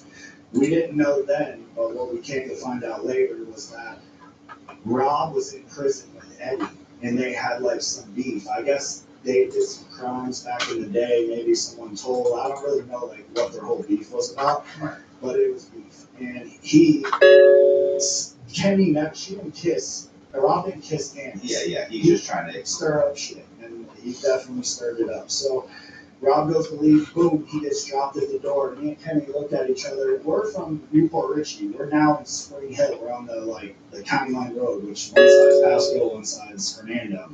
So we don't know anybody at this club. Like, we're outsiders, kind of. Right. And we're being looked at like we're outsiders. And Eddie has a lot of his friends at that place, so he was already telling them stuff, you know, like on the slide when we were there. Yeah, so they're already there. They're ready to go. They're ready to go. Yeah, they're ready. So did Rob get up, or was when you say he got hit? he's knocked out. Oh, he's out. He's out, completely out. So me and Kenny look at each other and we're like, here we go. He's like, and Kenny looks at me, he's like, you better be fucking ready. Right. I'm like, bro, I'm ready, whatever you want to do. So I'm 18. These people are 21, 24, 26. I'm hanging out with older people. Yeah. So he goes over to the wall where they have the pool sticks hanging on that board, that piece of board, and he grabs one off, he unscrews it, grabs another one off, unscrews it, puts two in each hand. He's like, grab your pool sticks, you're gonna need them. I'm 18 years old, so this is like, I'm like, damn, dude, what the hell we got ourselves into? So we go out the front door, and right when Kenny walks out, there's like 5 dudes. He blasts one of the dudes right in the face with a pool stick. I mean, I was like, damn, dude, like, this is real. So after he hits the one kid, I'm behind him. These 5 dudes in the front. The one dude drops after he hits him. The other 4 are coming at him, but he takes off running in between the cars with these guys chasing him. Everybody starts pouring out of the club. The owner comes out that owns the club. He grabs me by the shirt because I'm messed up. So I'm like half in, half like with it and not. You know what I mean? I'm drunk, I'm taking X, so I'm not with it. Like, I'm like in and out. And so the owner comes behind me and grabs me. He's like, where's your car? Get in your car. Get the hell out of here. And I'm like, I don't have the keys. Rob has the keys. He's knocked out. The guy has me by my shirt. Kenny's running through the parking lot every like couple steps he takes, he turns around the pool stick, bam, hit one of the and keep running again. And now the girls boyfriends, 2 dudes are laid out, their girlfriends are now chasing him too, because he just like split their boyfriends. This is very Florida. This is a very roadhouse. Yes, it was that exact scene probably. So while we're in the parking lot, Rob has the keys. As all this is going on, he wakes back up. He's kind of out of it. And he comes over to where I am. I'm like kind of near the car, but I'm trying to see if he's going to come because he has the keys. I can't get in because it's locked. Mm-hmm. So the guy Miller is still behind me, holding me by my shirt, like trying to get me into the car. I'm like, I can't get in. It's locked. So Rob comes stumbling over. I'm like, bro, we need to get out of here. I was like, look at what's going on. And Kenny's running. He's like, let's get the car open. Get the hell out of here. As these dudes are chasing him. So I go to open the front passenger door. It's locked. So I go to the back door, and it's open. So I get into the back seat of the car.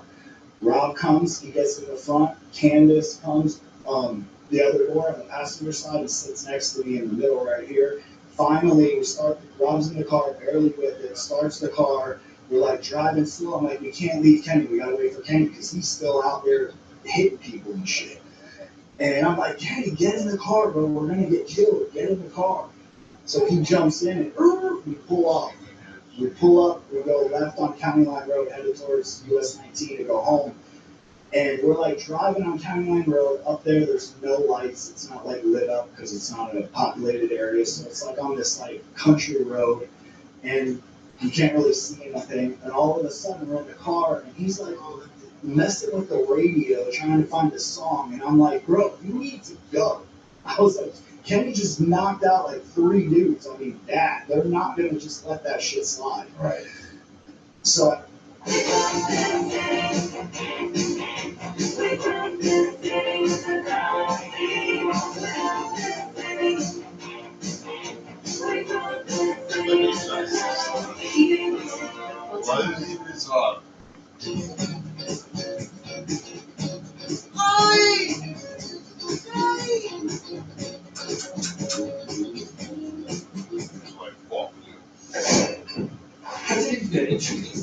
So fresh. So fresh. just the number one thing I America. It's puzzling. So as I'm saying that to him, I'm looking behind me in the back seat out the back window because I'm trying to see if they're gonna come after us. I'm sure You know the best thing I had was at behind us. Like, bro, they're coming. I was like, I see them pulling out right now. They're gonna come after us. You need to go. Fuck the window. So he doesn't listen. He's like, I don't know if, I think it's because we were all messed up and just like everything was, but at that point, I was sort of because of all the shit that was going on. So I'm like somewhat thinking clearly. And as I'm yelling at him, all of a sudden, boom, I get ran from the back. I like go up onto the front seat like that and just flew over. And by the time I could get myself positioned back down into the back seat, I'm like looking to see where the cars are because they hit us. When they hit us, they pulled up beside us and we're driving beside us. We're going like 45, and all of a sudden we look over and the window rolls down and two guns come out the window. And I was like, oh shit, they're gonna hit us. So I dive under the floorboard, trying to climb up under the front seat of the car. It was Subaru, so it's not like I can do that, but I'm trying to get covered. And all of a sudden, and I'm like, I could hear the bullets ding, ding, ding, ding, go into the car, through the car. I don't know what's going on. We're still rolling. The bullets stopped. So I'm still like hesitating to get back up, but we're rolling. I have Candace is looking at me. I'm like, are you hit? Because we're both up down. She's like, I don't think so. I don't think so. And then we both just kind of like, well, I need to see where they're at. So I look and they had taken off. But now we're rolling in the car still. And when I look up, Rob's sitting there. No hands on the steering wheel and his foot still on the gas. So we're still driving now. No one's in the front seat. He's half dead. So I'm like, move here. And Kennedy's like, move. And he pushes me and Candace over to the right. He jumps up and kicks the gear. The car gear thing and into park. And all of a sudden, the car just and I'm like, bro, we need to get away from the car. He's like, I'm not leaving her out. He's like, we need to get him out of the car. So I got out the back door. I'm on the crawling. Because we're witnesses. They don't know what they did all of us. I don't know what they did. I'm thinking that they're going to want to hit us. Yeah, for sure. So I go right onto the other side, and Kenny's already has something open. Rob's been shot 8 times. Like, then he got shot 3 here, there. I think along his leg, one went through one leg. He was done. So Kenny we don't know that at that time he's been hit 8 times. We just see like a couple of gunshot wounds. His blood's everywhere. The whole thing's saturated with blood. So he's like, help me get him out. I'm like, we should move him. He's like, help me get him out. And these are all people, like I said, I'm younger, so I'm like, just trying to do whatever it is that I need to do to help. And I felt bad too about it. So we're getting out of the car. He's like, why do I get taught? And then when Kenny's like, throw her off, I'm like, don't go back. He's yelling at me, go run to the house across the street and see if they'll help us. We call the police. Right. This is all like pre-cell phone. Yeah, it was like 2000. Okay. Yeah. So you don't have cell phone. Yeah. Okay. Or it may have been, but it's like no key with the same game. Yeah. And no text in there. Yeah. So I get up, I go over to the house and knocking on the door, I have blood all over me. They come to the window of their door and they're like, oh no, they see me at 1:30 in the morning, blood on me, call the cops. They don't know what's going on. So I had to go to the house next to it and knock on their door because they wouldn't help me. And they answered the door and I guess they called the police because they ended up showing up. So I run back across the road. Rob's still got, Kenny's got Rob, and Rob looks up at Kenny, he's standing on the ground, and he's like, tell my mom I didn't go out like no bitch. And then it's just like, the life just left me. And I'm just like, dude, and I'm fucked up, but like I said, I'm like sobering up in and out of this, but this is like serious. So now I'm like, bro, this is not normal, like getting in a fight type stuff. This is, like, my friend's dead. Yeah. Like, what are we gonna do? So about this time, all the cops start showing up, and they put me and Candace in the back of the car. We're like nodding out, like passing out from being drunk and on drugs. And it's late at this time, so I'm tired. They get Kenny, they put him in a separate car, they bring us all to like a Hernando County substation, like the sheriff's office, where they put us in some holding cell in this building, and I didn't know then, but they had put us in there because they had tried to interview all three of us, but we were just so messed up, we were falling asleep during like the interview or the whatever, the interrogation. So they put us all in a holding cell. And so we just sober us up. And I didn't realize that. So we were in a holding cell. And I woke up at some time, it was like 5 in the morning, starving. I'm in jail, I'm in this jail. I really don't know the whole, like, I don't remember everything. I remember bits and pieces about what happened. And I'm telling Kenny, I'm like, what are we doing in here? He's like, bro, I don't know. He's like, we've been in here for like 8 hours. And I have blood in my pocket. And I'm on probation at this time for some, it was like, I think it was misdemeanor probation, so stupid. So I'm like, dude, I got blood on me. And Candace is like, flush the weed, Josh, flush it. And I'm like, no, we're gonna smoke when we leave here. She's like, you're fucking crazy. And at that point, I was just like hungry. I was pissed off. I knew I didn't do anything to be in this jail cell. And I was just like, man, so I turn around and I start kicking the cell door to get their attention. Like, they're not coming to talk to us or nothing. So I start like donkey kicking the door. Boom, boom. Finally they come. And I'm like, what are we doing in here? We didn't do anything. And they're like, you don't want to help catch the guy who just killed your friend? And I'm like, I don't know who killed my friend. Right. And they're like, yeah, you do. He's like, you just don't remember things. You need to sober up some more. And I'm like, dude, we're starving, man. I was like, we've been in here all night. And he's like, don't. He's like, we got food coming. He's like, you guys need to sober up so we can, get the story. Yeah. So when I was sleeping in the holding cell, Kenny had came out and they were talking to him. He had sobered up first. He was like the least person out of the group that got messed up when we went out. So he was the most sober first. So they talked to him. He knew because he had saw when But he knew the guy, who the guy was. Right.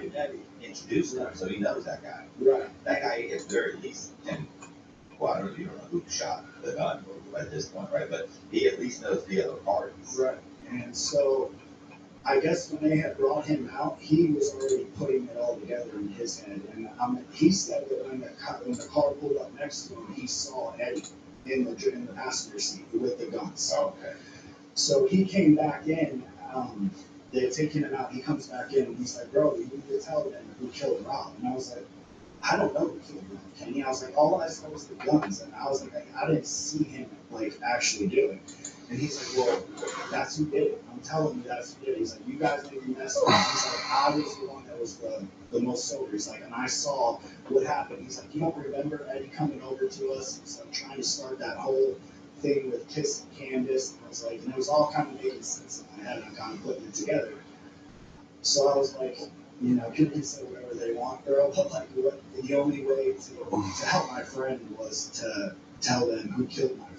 Like, right. And most people watching this are going to be like, well, that's a snitch. And I was like, okay, so do you want me to leave the cop station, go get a gun, and then kill him too, so that I can? People are fucking idiots.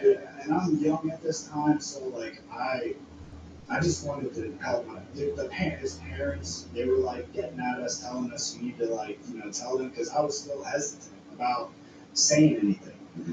And seeing their faces, man, like their son just came home, he's now shot, and it was honestly like, it was some pussy ass shit what they did. Like, he should have just fought Rob instead of trying to set us up and all the whole thing that played out. So we're still at this substation. The detective lady went and got us all subway, so they take us out of the cell.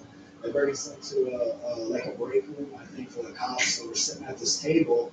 And we're eating the subs, and there's like this bottle in the middle of the table. It was like an old milk carton thing, like with the thing cut off, and it had a top and it had a sign wrapped around it, and it said donation for Christmas for families whose officers have died in the line of duty. And it was so everybody in that substation, like people that have died in that substation, the families, they would put money in it. So then they could, help out for Christmas. Yeah, donations. Right, donations. So I take the top off and I grab an envelope out and I open it up and it's like $125. And I'm like, bro, that whole thing is filled with money. And they're like, "Are you fucking crazy, dude?" And I'm like still messed up, and I wasn't surprised. I'll admit that. So I'm taking them up, and I was like, "Bro, we can do look at starters when we leave here." I was like, I still got the we smoked a blunt on the way there." They're just like, "Dude, you're crazy." And now, like looking back at that, that was so messed up. Right. Like I'm probably still paying for that today. You know what I mean? So they took the car, they impounded the Subaru because they had to run like each bullet hole in forensics. They run this laser through it to see where it was aimed. Like like the trajectory, so they could determine that it came from that vehicle. yeah, like some CSI. Yeah. And so when they did that, all the bullet holes were on the front part of on the front passenger door, aimed at Rob, so they could tell he was like the target. Yeah. We were just in the car. And there was some bullet holes because we were driving that were towards the back door. So when that happened, they figured out it was Eddie because of Kenny and then me texting. And so they're looking for him now. Well, we're still at the substations. We're eating. We're back into it. They put us in an office. And that's when they were like, "Well, we know it's Eddie. We're trying to get him." But when he was in the car, he had a girlfriend and another couple that were in the car with him. And I guess they got to them. They found out who, and they even confirmed what was going on. So he was sitting in the car the whole time after Rob got knocked out, waiting for us to leave. He was loading guns. Like he was planning on killing Rob that night. What the fuck was the beef? I still don't know to this day, man. I wish I knew. I mean, it just kills me, these guys that you went to prison, you had a disagreement. Like, what's important in prison is a joke out here, right? You know what I'm saying? And these guys, somebody that you wouldn't even associate with, in prison, right? You might walk out and be like, "Hey, Jimmy, what's going on?" Got some people like that all the time. When I was in prison, I never had a conversation. Now I'm like, "Oh my God, bro, what's going on? What's going on with you?" And I'm thinking to myself, yeah, we never talked. Yeah. You know what I'm saying? You played handball all the time. Like, you hung out with the fucking woods or whatever, and it's like, you never had any conversation. Now we're buddies. So, yeah. So it was amazing. I'm sure that the whole fucking thing was probably like he didn't return a fucking magazine or something. Right. So stupid. Yeah. And just I don't know, man. It was just He disrespected you. right. It was probably something dumb. I don't know exactly what it was. And so they, from his friends, they find out where Eddie lives. They go to his house and they arrest him. They find him in the attic hiding with some pills on. I guess he was popping pills in the attic or whatever, waiting for the cops to come down. So they bring him to the Hernando County Jail. He's in jail now. He gets on the phone. He calls one of his co-defendants that was out and said, "The gun's here. You need to go get it and go throw it in the golf wherever." He said somewhere in the golf. I can't remember. Hernando Beach or something like that. And so they go get the gun. They go there, and right when they're going to put it in, the cops, they're listening to everything. They know what's going on. So they end up getting arrested. Well, they were all given lie detectors when they were arrested, just to make sure that their stories, I guess, were. Yeah, what you're saying is that this really is the guy. You didn't have anything to do with it, right?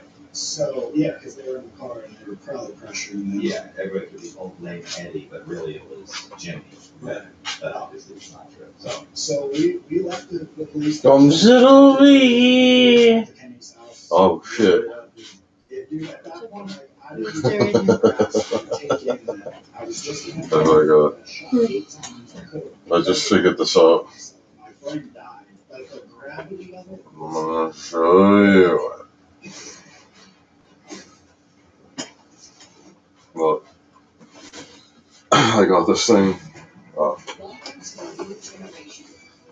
I got this thing working. I can shut it off. I got this thing working on what?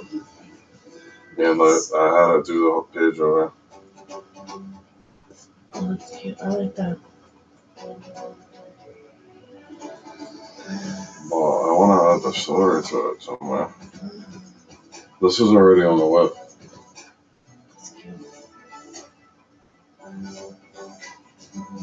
There you go, her on the back. Look. They put you as like a backdrop. Oh, I see it.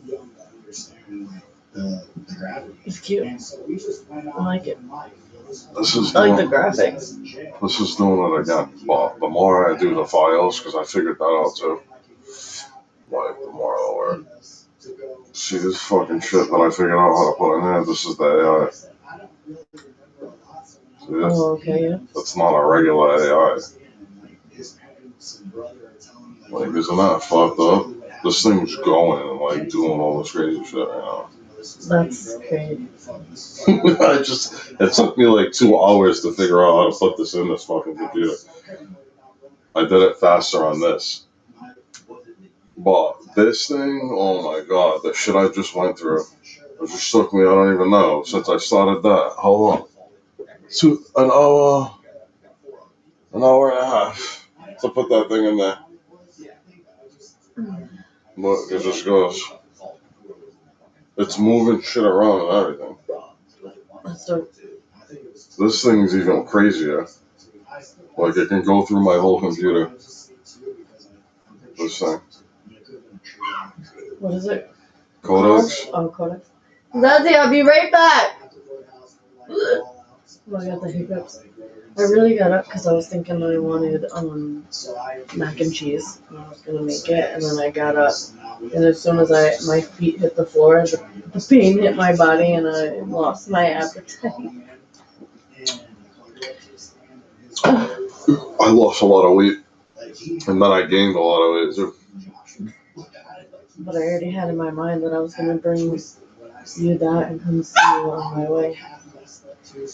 Chill out, I'm coming back. You're so jealous. You get jealous anytime. Oh, they probably said I'll be back. That's what I usually tell them when I'm leaving. God, yeah, should I run? Yeah. What a moron. Probably thinking I was leaving. You guys are fucking retarded. See, I'm here. I didn't leave. I said I'll be back in the room. Y'all could have just waited for me.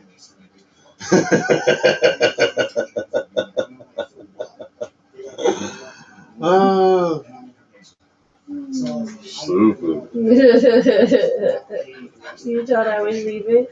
You thought I was leaving you? Oh, no. How did I say that? I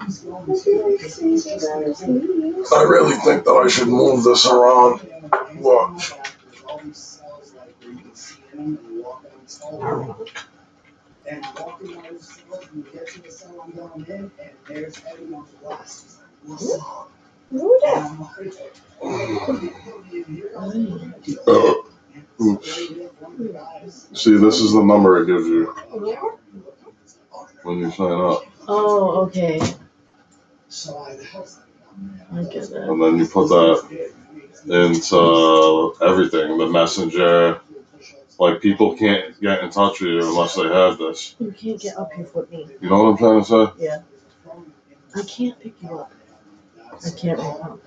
You guys are going to piss me off, and then you're going to die. I'm about to get up. You understand me? Because he's thinking he can get in this chair with me. It can't happen.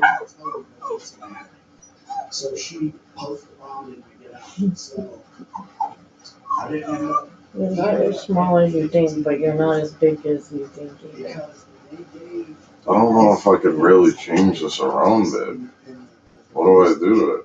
They all passed. So when they were on the stand, and his lawyer was interrogating You got down for a second. You're making me itchy. Guys, get the fuck up. I took the lie detector test. I passed. And then right at that moment, his attorney was like, oh. That's it, man. That's it. So I think that's what happened. And then during the process of the next trial, How come he's not scared? Shut up. Can you chill? What is your problem?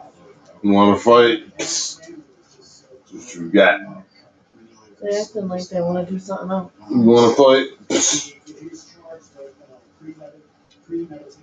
Oh, we're both good. Kenny and Candace, and then those fire a bunch of other little like 30 degrees. So we played out 15 years. Is this done or what? Where's the fucking star? Oh. And it just wasn't. It just never hit me like that, man. I think that's social. I was gonna say, and most people think the city shifts their I kind of like went off the deep end. I got into a car accident. I'm gonna program this fucking OpenAI, and it's gonna be. This is gonna be the system, bro.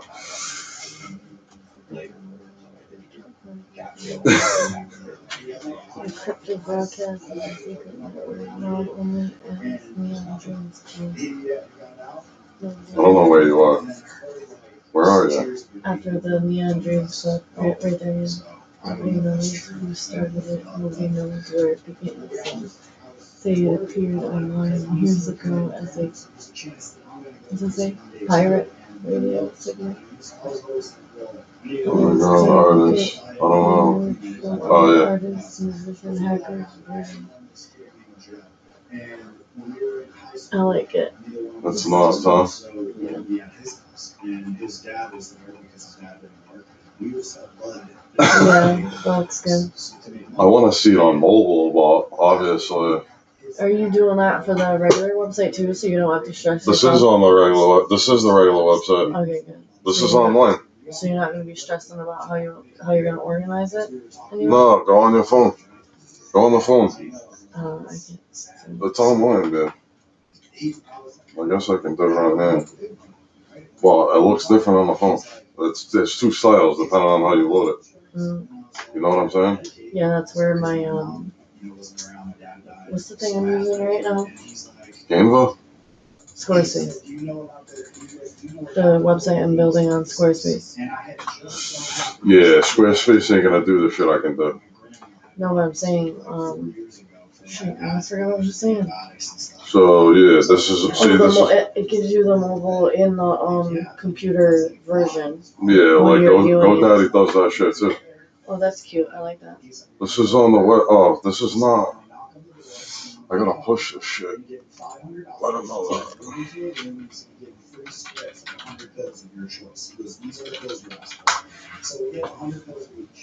See, I don't have to do nothing. I did this shit for IBM, bro. I had to type all of this. I put a fucking. It took me an hour and a half to put this bot in here, and I could program an entire fucking app in less than 8 hours, probably. I'll do the chat thing. I can teach you how to do this shit. But yo, I'll do the chat thing. I'll make the chat app right in front of you, and watch how easy it is. I mean, like, I know the technical aspects of a computer, but it's still easy at the end of the day. Look, it's just gone. Do you believe that? See it? Yeah, that's cool. Like, what the fuck? This is a DOS. This is DOS. Look at it. It looks Chinese, bro. Like, this is DOS.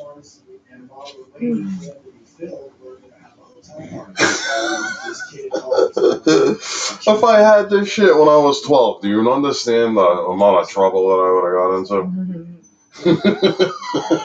Yeah, probably.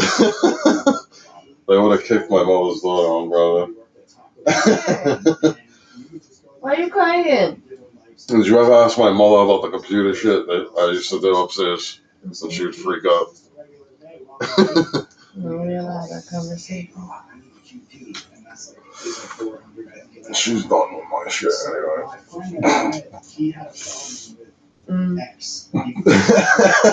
Can relate. What? You wanna fight?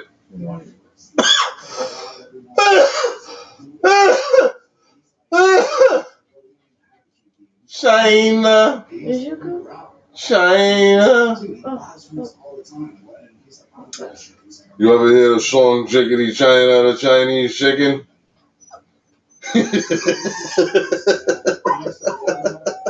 I don't think so. You've never heard that song, bro? Maybe. Yeah. You say it. It's like replaying in my head.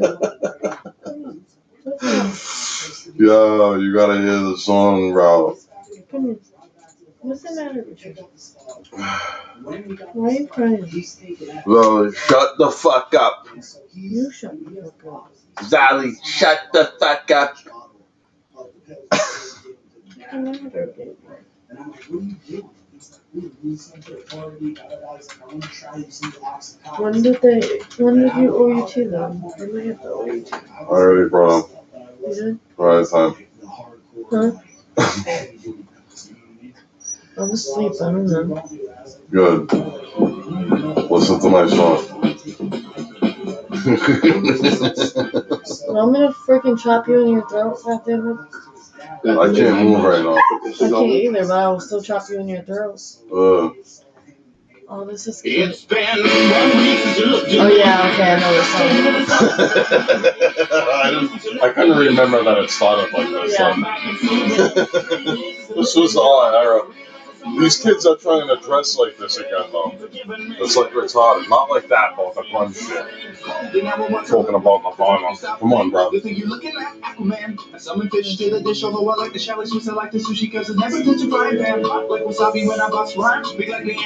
Wasabi when I bust rhymes.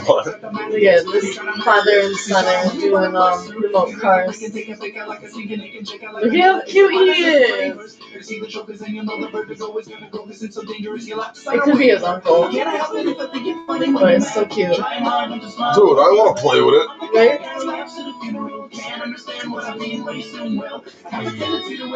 Oh, that's cool. I never had that idea like that. I want to get that stupid fucking thing that kid has with the tire, the wheel. Oh yeah. I want something like that. I don't know if I want that thing, but they have. I just had that broken sling on that. I don't want the one wheel or the fucking. Can you stop? I don't want the one wheel. I don't want the one wheel or the What the fuck is it called? The hoverboard thing. I don't like it. Yeah. I want to get like a skateboard that goes the longboard. Mm-hmm. That thing's mad cool. And I kind of want to go to Galilee with the thing. I've been dying to fucking rollerblade though. You know what will take that shit out of your back actually? Rollerblading. Yeah. That's how I used to get it out. I gotta get to a point where I can. Yeah, I know, but that's how I used to get it out. I forgot about that. We were doing mad shit last year. I don't know what got. Well, you weren't. I don't know. So. I mean, this was around the time where we started to do mad shit too. So. No, this is. Well, you weren't back yet. You came back in July or June or something. I don't think I left yet though either. No, you did. It was the 16th or something. I don't even know. I can't remember. I can't remember. 24th. Something. I can't remember.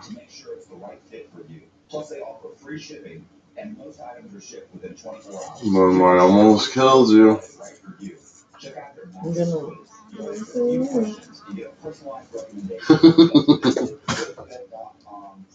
Get it. Why is this taking so long? Like, I need to move on. I want to show you this. Are you gonna leave? No, I'm sitting for you. Alright, I'm well, you thinking gotta if I help me. want that mac and cheese or not. You gotta help me with the chat app, or I'm gonna slash you like that. 2 cones, and I'm like, well, I'm just gonna drive over. He lived like 15 minutes. So I get in my car. You understand me? Do you want me to beat you with my chocolate? Mama beat you? I'm gonna beat you. You know what that is? No. A cocksucker. I mean, You're supposed to be Puerto Rican, babe. I'm gonna whip you with the freaking cords. But Mama beat you as a cocksucker. I don't know if you say it right. Maybe that's why I didn't understand.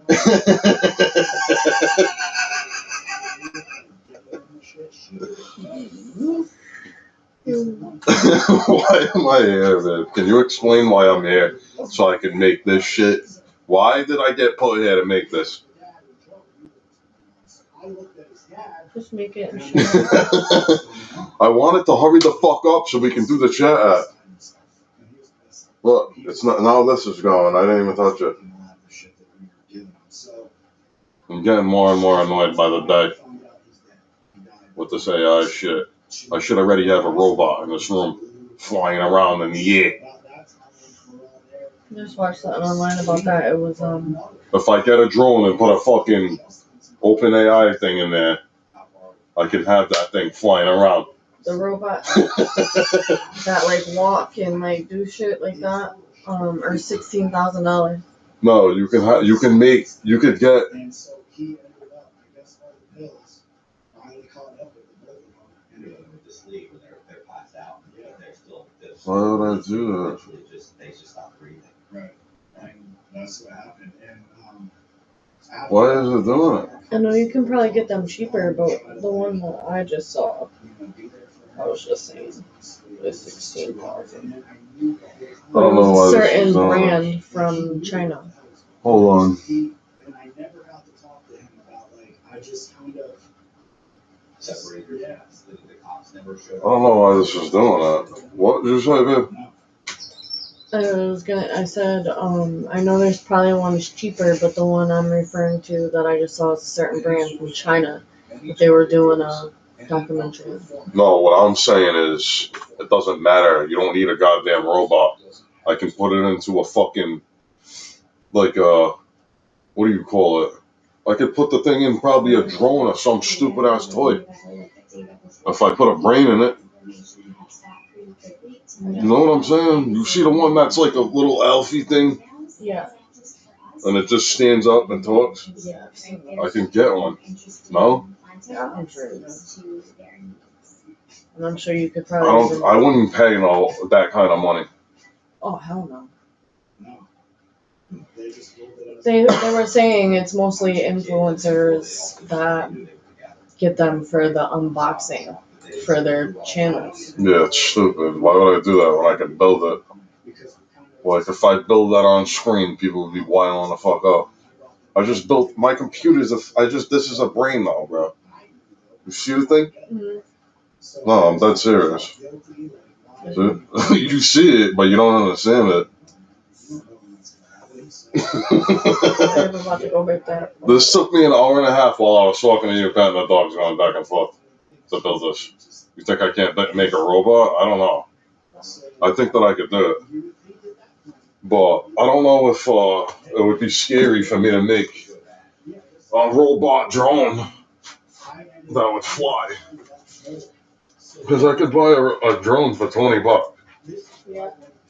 But will it kill us? I don't think I don't know what I'm doing. Like, I never made a robot. What if the thing flies and bangs off the ceiling?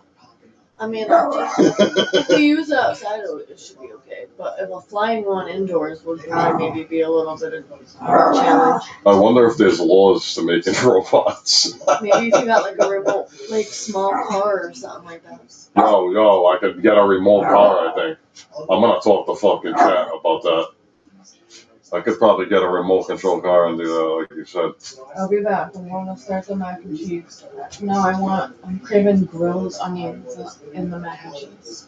Yeah, major problem. I've done that before. It's actually good. We already have pasta. I know, I don't want the pasta. No. Go get her! What is your dog's problem today? She's in a good mood. She's been not in a great mood, so. Yeah. Okay.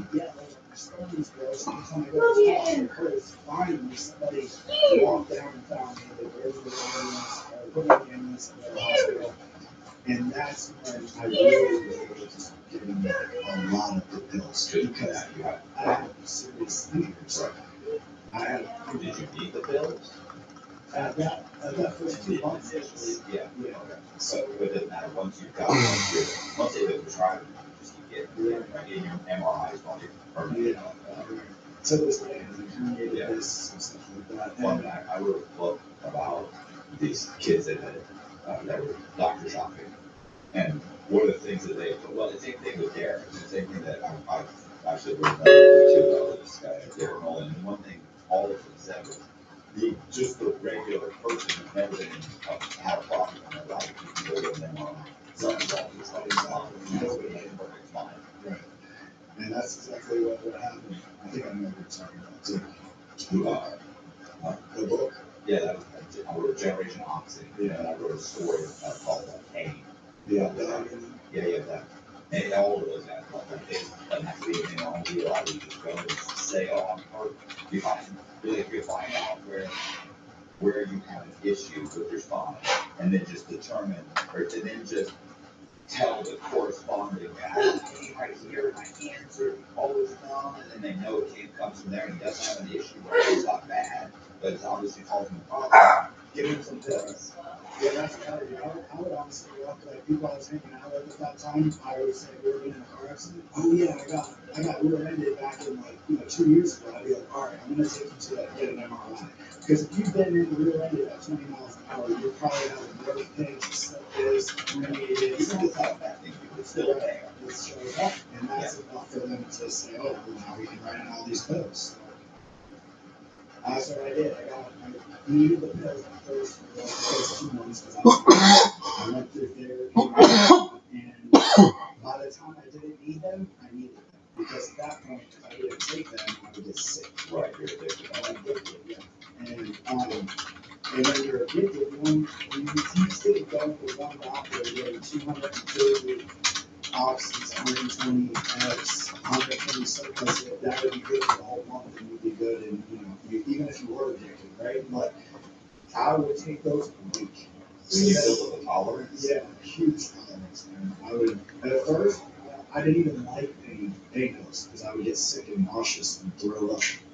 And then after you get past that point is when they put their hand, the grips on from the pills, and you just need them every day to feel normal, even if you're not getting messed up.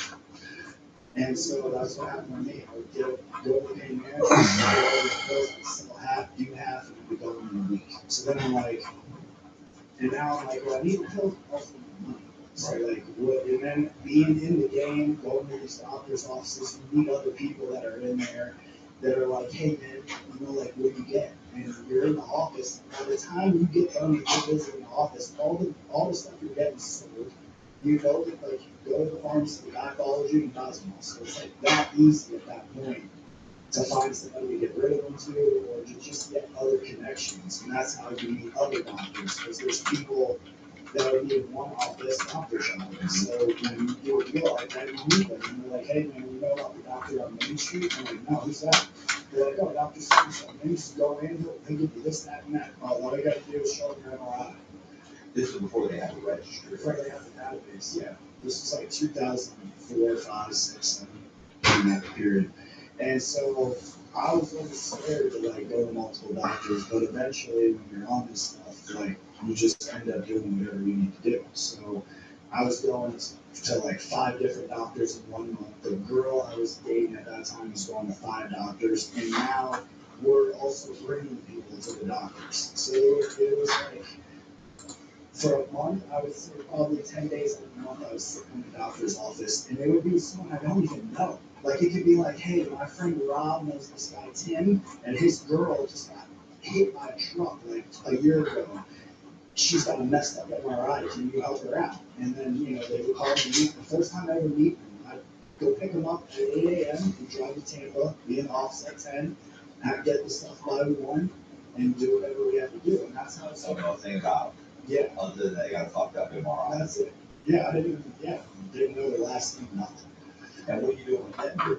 You're paying them for the pills. Like they don't need the pills anymore. You're giving them $1,000 and you're taking pills and selling them for $3,500. Or like what? Yeah. So if I like met you and you had a messed up MRI, you obviously are contacting me because you're addicted and you do these things on the regular. I'm tired of paying for them. So now I can take you to a doctor. If he gives you 240, I'm getting 120. So that's why I give them half. So eventually it just got to the point though where like you have like 10 people calling you all month asking you, hey, can you take me to the doctors? But this is 300, it's this much to get them out, and this is so I would pay for the visit too because these doctors are not accepting insurance. This is straight cash. So your $300 back is that. Because I think it's because they don't have to report it. Okay. To the medical board, or I really don't know. I don't know. I was honestly assume maybe it's because like they don't want to take checks because the checks are bouncing, and they don't want to take credit cards because maybe these people are disputing the charges. Like, I don't, but everybody I've ever talked to, they're always cash only a month, and I've never really asked, like, why. I think I know why, but maybe I don't. Yeah, I did the math one day. They would book like 6 patients in an hour window. So from 8 a.m. to 5 p.m., they're seeing 8 patients within each hour. I forget how much they're 8 times, like, I don't know. It came out to. You've seen 6 patients. 6 patients. 6 patients, and how many hours a day? It was like 7, 8 hours a day. Okay. 6 times, so 48. 48 fucking. So 48, and they're making. And they're paying $100 for the visit. Okay. To get in, so that's $600 they're making off that, plus whatever they write incentives. I don't really know how it works in the office. But if they're seeing 48 patients a day and they're getting $100, that's $4,800. Plus, I guess if they're selling the bills out of the office. I'm pretty sure they were, yeah. And in the first time you go to see them, they get more. They get like $250 or something, or once they give them more. The initial visit, and it's reoccurring. 48. I don't know what 48 times 5 is. What, that's 24,000 a week, 4.3 weeks in a month. So it's over $100,000 a month they're making. Right. On just seeing someone. Yeah. And writing scripts. Yeah. And so yeah, you gotta pay a $300 initial visit. After that, it's $100. So it just got to the point where that's all I did. Like, I literally thought in my head, man, like, I'm gonna retire off this. Like, this is right with my life. Yeah, so easy. it's so easy. How much money are you making a month just doing this? I mean, there was one month I made like 45,000, but you don't see it at all. Right? Like when I take you, I'm making say $5,000 off all your stuff, but then I'm reinvesting that into the next person for. I'm buying a lunch for $15,000. Sometimes I even buy for a hotel room and put them all in it, so I wouldn't have to track them down the next days for their appointment list. Well, because we're sick or we ran out of pills, we could be going to somebody else. Doctor like me, he could cuff them, and then now I don't have them. So I would kind of like always keep tabs on it, like where they were, how we were going to do it, making sure they were held them accountable. And so, yeah, I mean, you don't really see it all at once, but yeah, it was guaranteed between me and my girl $10,000 a week if you took all those people and we both met. Right. And at that time back then, that's a lot of money. Even now, it's a lot. I would mind. I would still some fucking money. $10,000 a week. Well, how long does it go on? This goes on until, so I end up, this was like 2000, it started in like 2003, 4, 5, and then I'm at the doctor's one day, and me and the girl that I'm with, the other one's one of the doctors, we moved from Ocala to Newport Richey because we didn't want to make the drive. We were driving so far from Ocala to Tampa, and everybody that we knew was like hospital areas. So we get a condo in this place, and the day we're moving in, I have to go to the doctor's office. So it's my visit. So I go to the visit, and now I'm getting rid of all the stuff and I get it. My friend's coming over to meet me at the new place that we're at. So I go to the doctor's, I get home, and the girl I was dating, like, she was kind of flaky, man. Like, it was just like, it was more like a drug relationship than it was like an actual relationship. And because she was all over the place, and I'd be like, babe, just expanded my wardrobe with Stitch Fix until my style and budget is set me off. It's actually love. Take the style quiz today.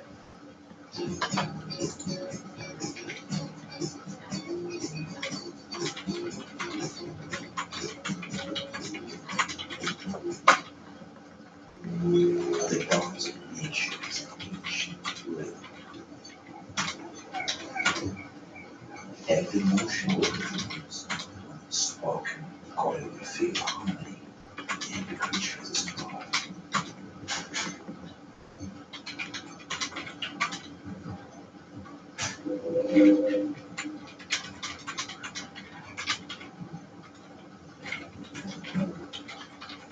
babysitter. And so we moved into this place. We don't have the washer and dryer, none of our furniture's in this place yet. And she was, when I get back, she's with this girl that I guess she had met that lived also in the same neighborhood as us. And I would get mad because I'm like, we don't know her, and I have somebody coming over here right now to commit like 30 felonies. And I was like, she can't be here. So she's like, oh, we're gonna leave. I wanna go do laundry at the laundromat. I'm gonna get something to eat. And I'm like, oh, wow. So they leave. So my friend comes over, I sell him the stuff. They come back, and in the living room, I went there, she walks in, right when she walks in, she just has like this weird like look on her face. And I'm like, what's up? She's like, nothing. I was like, what? I was like, I see that look. I was like, something's not right. She's like, no, nothing. And then all of a sudden, on the door. So I'm like, I'm thinking it's one of my friends or something by or something. So I open the door, and he's like, have you seen Kim? And does she live here?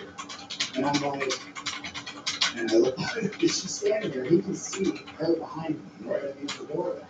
And he's like, are you Kim? You need to come in here real quick. And he calls her outside, they handcuff her. Well, when they left to go do the laundry and get something to eat, she rear-ended someone at a red light. And I didn't know, but she knew she didn't have a license. So she pulls off and takes off down the side road and grabs a plate. That's all of her. I don't know how they found out where she lives. So they arrested her for leaving the scene of an accident. When she's getting arrested, the girl that's with her is also with her. So I'm like, hey, you need to go home. I gotta figure out how to get her out. And like, what's going on? So everyone leaves. I'm there by myself. I call the bondsman, and he's like, oh, so this is the first degree, misdemeanor or something. Like, she'll get all your RR because she has a record. And he's like, oh, yes. So should I bond her? And he's like, well, by the time she gets RR, it's gonna be the same amount of time as she would if you bonded her. You must have just let her ride it out until she gets RR. So I'm like, okay. So he's like, she should be getting out like at this time the next day. So this was the day before. So I had some eggs and some other stuff. So I popped some stuff and I'm like, I'm just gonna go to sleep. And then set my alarm when I wake up, I'll just go to the jail and whatever. I'll wait there until she gets out. And so that's what I did. And then the next morning I wake up, I'm like, half asleep. Get up, walk out the bedroom, going into the kitchen. And like, just happened to glance over when I was going into the kitchen. There's the girl she was with is on my couch. And I'm like, what the hell? So I go over to her, and she's on my couch. And when I'm walking closer, I had pill bottles on the coffee table that were tipped over, pills. There's pills on the carpet, like, between the couch and the coffee table. And she's there snoring. And I'm just like, so in my head, I'm like, this girl just came back in my house and was sleeping and tried to rob me or something. Is what first came to my head. So I like went over to her and I nudged her on her shoulder. And right when I did that, she starts flopping like a fish, foam coming out of her mouth, like wailing her arms like this on the couch. And I'm like, what? So I ran over, I don't know what to do. I ran over to the refrigerator, grabbed a bottle of water, dumping it on her, thinking maybe that'll get her. I didn't know. I was young at this time. I didn't know anything about like convulsions and overdoses. I knew my friend did, but I wasn't there. I didn't see that. You know what I mean? So I was in shock. I don't want to call the police because I'm doing all this illegal stuff. I don't even know this girl's name. Right. And so I'm like, what am I going to do? It's going by fast.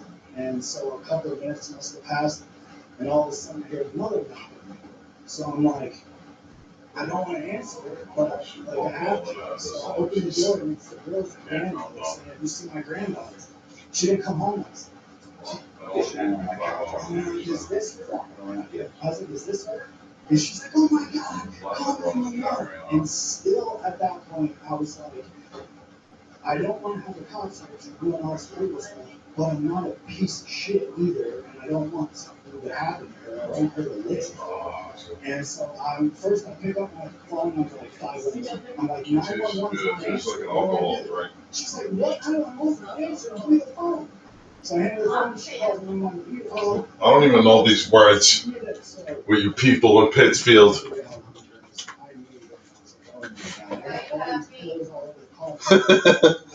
Pill bottles, other people's pill bottles, safes in the closet with stuff in them, and I was just freaking out. So I'm popping more because I think in my head I'm gonna go to jail, so I might as well. I should just hide the fucking bottles I was trying to pick Stuff like rabbits. I did that. But then I'm trying to pick up all the pills off of the ground, put them back in the right pill container.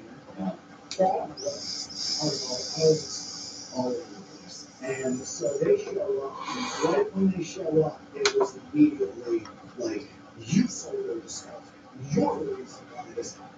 Because they're looking at my records, and they know all about me from this town that we live in. Like, Newport Rich is pretty corrupt, and everybody knows everybody. And 2 weeks prior to that, I got arrested for a DUI because I was on 19 at 2 o'clock in the morning and fell asleep at the red light making a left turn with my foot on the brake at 1 o'clock in the morning. And the cop had to bust my driver's window to wake me up because I wouldn't wake up to them hitting me. So they already know who I am, right? So when they get there, like they're immediately like trying to make it like I sold this girl something or I had something to do with this, and I'm like, bro, I don't even know who this girl is. I have to go pick up my fiance from jail. She just got arrested. I was like, I don't know who this is. I was like, she broke into my house. I didn't invite her over. And as this is going on, more cops are coming, the ambulance to take her, they put her in the ambulance, a car pulls up, my girlfriend gets out of the car, she got a ride home with somebody that got released with her from jail at the same time. And she comes up to me and she's like, what's going on? And I'm like, you tell me what the fuck's going on. I'm like, who is this? I was like, she came back after you left, and now they're searching all through her house, doing all types of stuff. And I'm freaking out. And I was like, And they're gonna find your stash. Right. Your girlfriend. Right. Your stash of pills. Yeah. So she's like, I don't know. She's like, I just met her. She's like, she seemed cool. I was like, I told you not to hang out with anyone that you don't know. Look this is what happens. So I'm mad. And as this is going on, we're arguing. And I'm like, do you have any more pills? I'm going to jail. I want pills. So she's giving me some. So I'm taking more. The cop comes over and he's like, oh, she just died. Looks like you're really fucked. I'm like, what? And at that point, I'm just like, so I think this girl's dead now, right? And they're now telling me I'm going to jail for attempted manslaughter or trafficking of each pill they found. They have each pill in baggies. So I'm like, dude, I don't even know who this is. This is crazy. They take me to the police station before they take me to jail. The cop comes into the room. I'm standing in the room handcuffs me, and he puts all the pill bottles on the table in front of us. And he's like, so you're going to tell me what's going on? And I was like, well, I'm prescribed that from Dr. Ramos, also Dr. Ramos. And I was like, I don't know who that is. I was like, I don't even know why that would be in here. I was like, because I was in an accident and I go to pain management. These are all my pills. This is what I'm prescribed.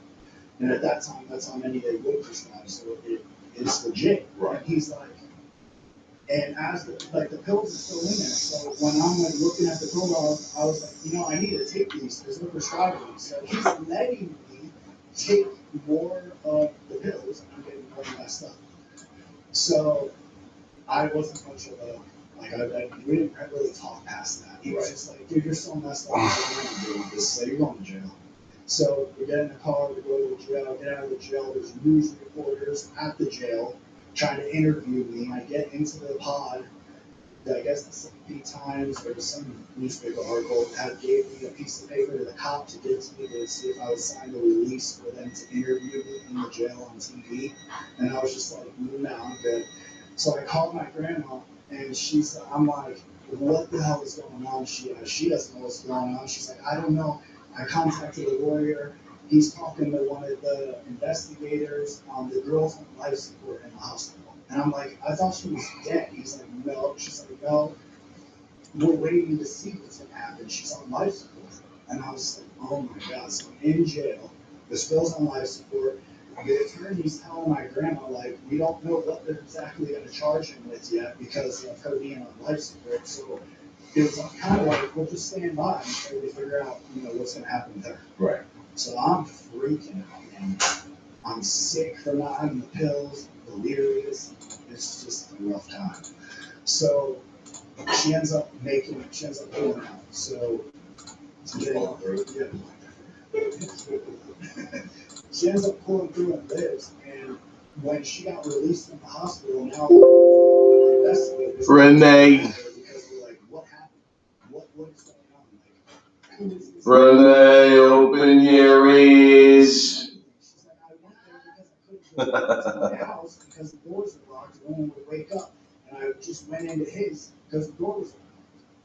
So then they're like, oh, so you burglarized this house. And they're basically telling her that if she doesn't testify against me, they're going to charge her with the burglary. So she just, I guess, got scared. Her family was done, and she ends up moving away. Doesn't respond to any of my attorneys, like for depots. Doesn't respond to any of the states. They don't even have the victim now. So they did charge you with what? Providing or what? Selling? Yeah, they charge you sales and delivery. They charge you sale and delivery of controlled substance, which they then dropped down to delivery. Then they changed it to sale. And like they changed it like 3 different times. What the fuck with your WebSocket, bro? And she's not showing up. And my grandma's saying we need to go to trial. Yeah, she's not gonna show up. And so one phone call, she'd be like, we're going to need to take this trial. I was like, she's trying to figure out how to pay the attorney for the money because of how much it's going to cost. And then the attorney's telling her, well, you know, if she shows anything that we're not counting, you're looking at so many years. And this is my first time like really being in trouble, and I'm like, you know, you get 6 years in prison when you're like 20. Yeah. And you're like, Nobody cares. Nobody cares. I don't deserve to go to prison. I probably did, Man. I didn't even know who she was. So I'm in jail. It's been like 16, 18 months. I bonded out one time. I got my bond revoked because I got caught selling again by the person who bonded me out. So they pulled my bond. So I go back to jail. And at this point, I'm talking to my grandma one day. The attorney came to see me. He's like, well, we can get you 36 months probation with like 2 house arrests. It was some weird deal like that. So in my head, I'm like, yes, take it. I can do it. I'll complete probation and do this. And my grandma's telling me, no, dude, she just paid this attorney and she's trying to talk me into taking it to trial because she's seen all the evidence and everything. Man, you gotta see this. They don't have anything. You didn't do anything. Why would you plead out you didn't do it? This shit's fucking ill. That haven't been put in that situation. But I go to court that day. And I can either go home on probation or I can get another continuance after like 14, 15 months of sitting in county jail and not know, you know, when we're going to go to trial because they can't even get her to come in to do a death. Right. So I signed the probation. My grandma was in the courtroom and she was so fucking mad, bro. She didn't even want to pick me up from jail that day. She was so mad because she gave him like 18 grand and he was supposed to fight the case and get me out of it. And then I go in and plead out because I want to get out of jail. Big mistake. So I should have never pled out to it. I think that that's how now I'm a convicted felon. I'm on felony probation.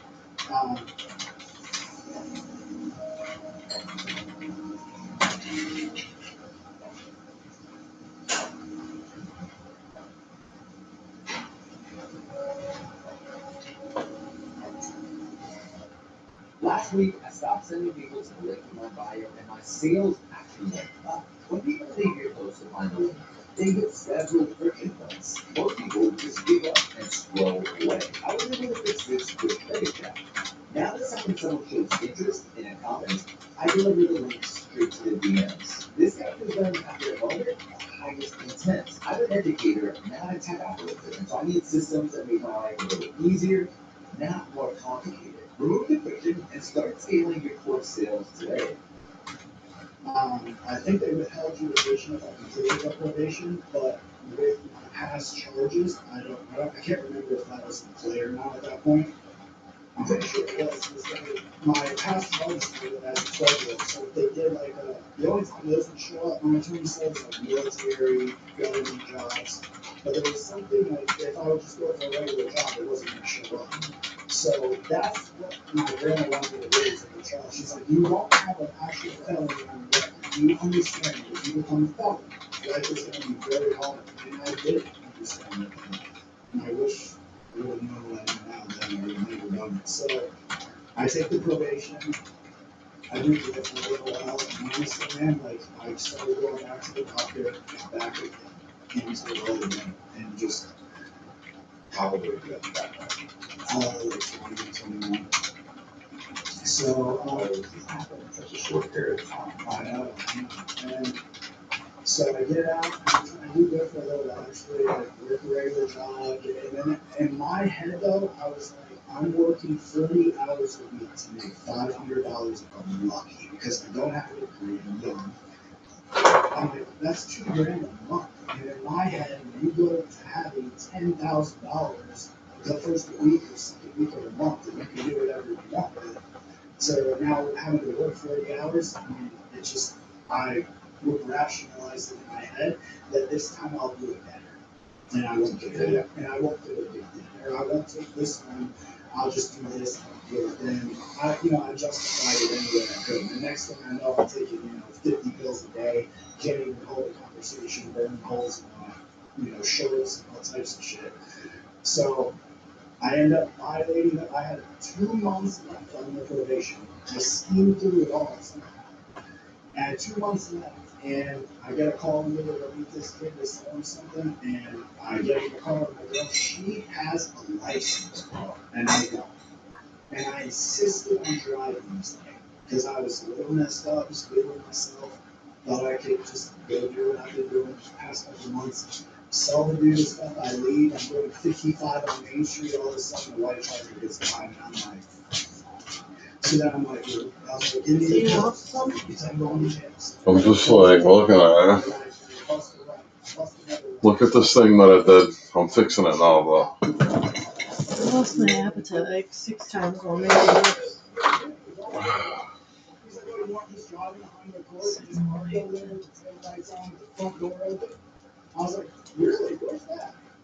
What? No, I gotta refine this. Private room. Huh? It's gonna ask to take that off.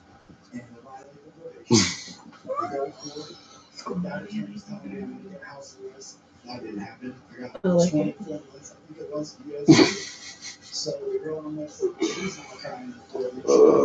That's gonna be fun. Oh. It should be, I'm not telling certain people about it though. You know what I'm saying? Because I remember what you said last time. Right. Instead of AOL, it should be FA.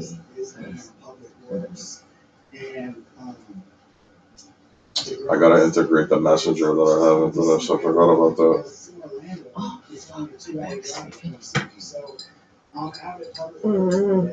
We're gonna build this right now, guys. It's gonna take like an hour and a million years.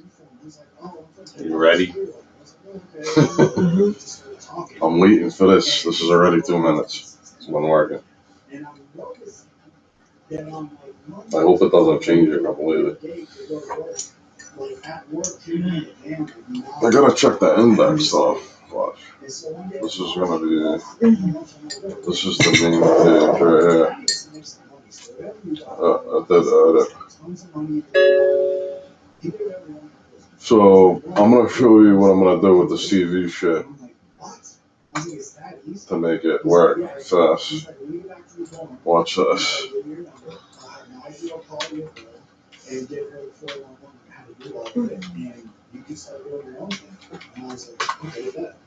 So that's what they did. And the next time she comes in to visit them, I had some pump on what the fuck, bro? You gotta be stupid or what? Everybody needs to compare a team. What I like about the perfect team is that the moment you put them on, they feel like sweatpants. They don't Alright, so where the fuck is this thing? Right here. I'm gonna take this. See what it says? Oh, I gotta go back. See what this says?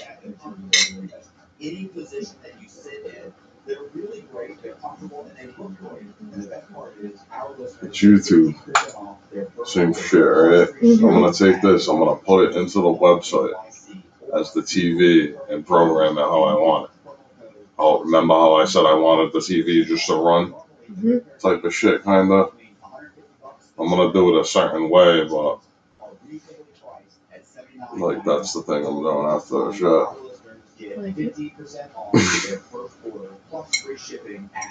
It's just funny. But they built songs about the same people. That's 15% off for new customers at the perfectg.nyc with promo code TOPS15. Please support our channel and tell them. They do shady ass shit though. I don't know that. Because they made this, it hacks YouTube. This thing when you got YouTube for free. Really? Yeah. But you can't do it because you have Apple. They don't let you download anything. Like Apple locks you out of the web, bro. They don't let you go on anything. I forget. I think my boy went on the dark web with it at work. I don't know how he did it though.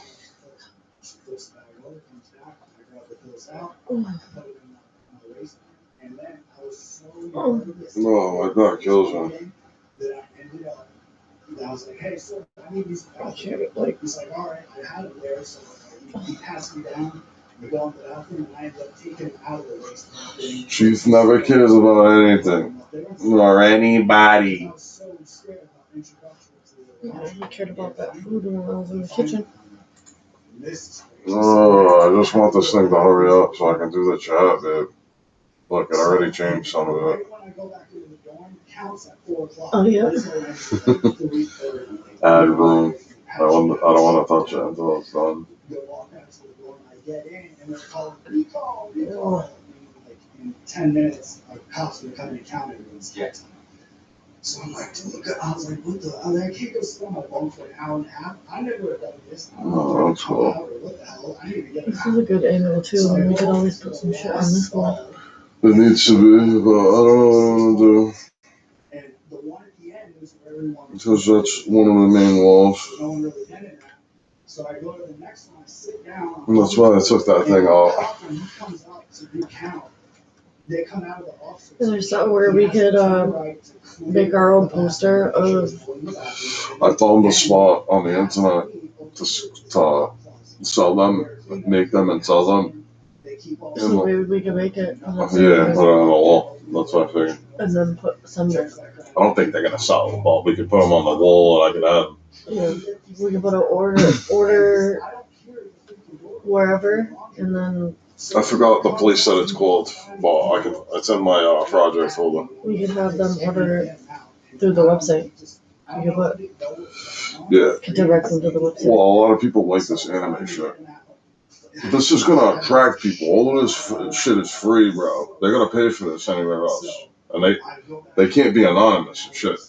Right. I don't know. I feel like people are gonna be in here. So now this is going on for like, 10 especially if I work on it with you, because you kind of know how these products, you want them to work and shit. See, this is already a working. And I don't know if she's shopping still at this point. I thought she had stopped and wasn't doing it. So every time I call her, she would be like, I'll call you back in 2 hours. I call her back in a couple of days. When I'll call her back, I'm like, so finally I find out. She ends up getting arrested and I'm in prison. She goes to jail for something, I forget, she was messed up and got pulled over. So she got out of jail, get out of prison, and before, when I was in prison, I didn't tell anyone because I just wasn't talking to Say it how easy this is. This is what I was trying to tell you, and I mean, I don't know. You know what I mean? So they found out that I was in prison when I was in there, and told her for me to call them. So I called them, and they don't want me to go back to my house again. They want me to come home. I was feeling good. You can't sit, and if you do, it has to be high. That's already low. No, I have to have it low, at least low enough where my feet can touch where I have that support. Yeah, that's true. I never thought about that. I'm not sure, Yeah. This is good for me. This chair makes me sit straight up. I don't like it, but it doesn't. I won't go back. It's broke. Is it broke or is that the way it's I don't know how to use it if it's not broke. Yeah. Maybe it's just the way it's I designed. tried everything. I went nuts. No, I feel like it's broke. The lock is broke. We pull this out. Yeah, it looks like there's a picture on it that relates to the back moving. I can't really see it. I can't bend over. I'm not doing that right now. Like, oh, so if you like pull it out or in, like. Yeah, I know. Lock. It's supposed to lock and unlock. But it's broken. I have these at work. Thought we had a good. It is good. It just like makes me sit. Like, which I shouldn't be like this anyway. Yeah, you might need that. I do need it. But it hurts. I have back problems. Like serious back problems. That's from trucking and everything. I should have been dead plenty of times.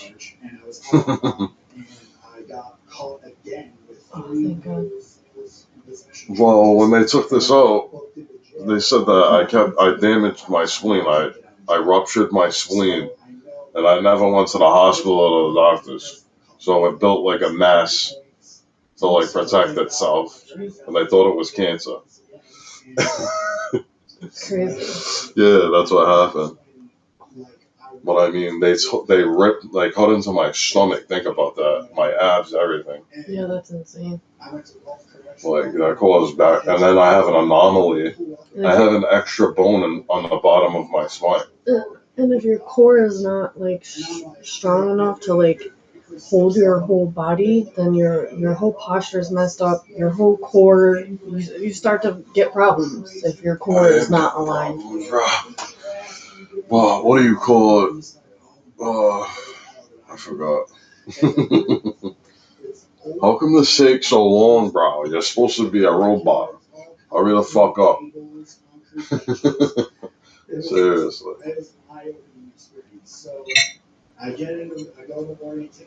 Like, robots shouldn't take 3 minutes, 5 minutes. That should be instant. I don't think they're that good yet. Like, if we have this, they have something way better than what we have. So they don't really need a time machine. Yeah, but they use the top. Well, I'm going to show you how I can do a mathematical equation, and this thing will figure out where you are. No, I know. I'm saying, like, they use the top people that, for resources that we don't have access to. We get the underlying access to that. The people that figure out that information that was left behind. It's too dangerous for them to give me that. If they gave me something stronger than this, they would be fucked. Literally. They would be so fucked if I had stronger shit. Look what I did with this. It's not even what they have.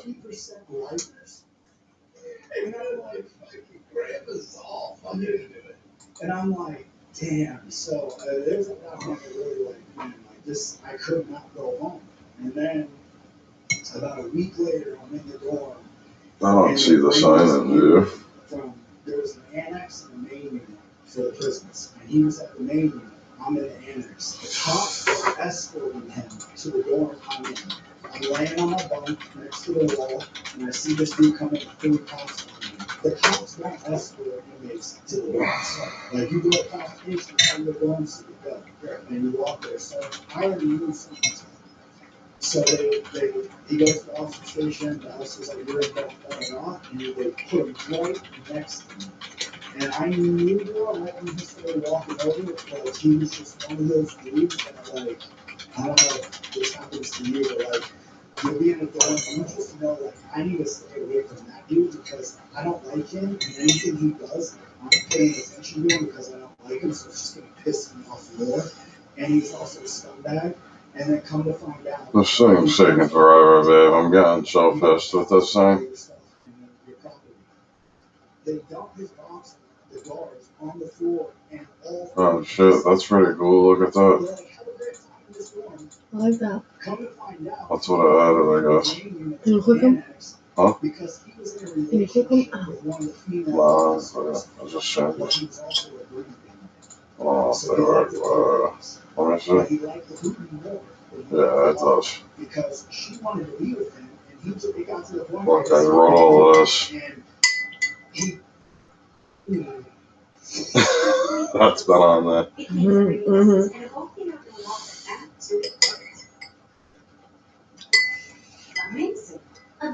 No, the chat needs a scroll bar too right here.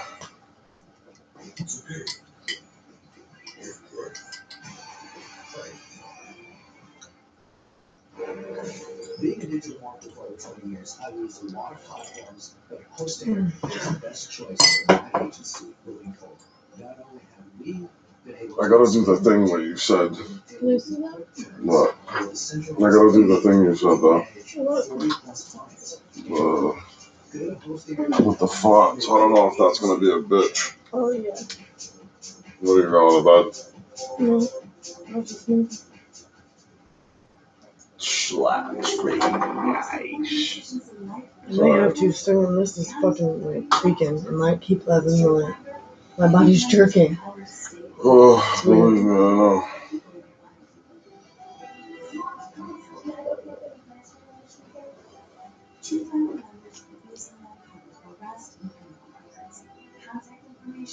Social profiles, professional and asset information, and more. To provide a comprehensive profile of almost anyone in the U.S. TrueFinder makes access to millions of public records easy, placing you in control of knowledge that protects you and your interests. Earlier when I sat outside in the chair out there, I was okay. So I'm like trying to position myself like how I was sitting out there, but. That might be the chair. Yeah.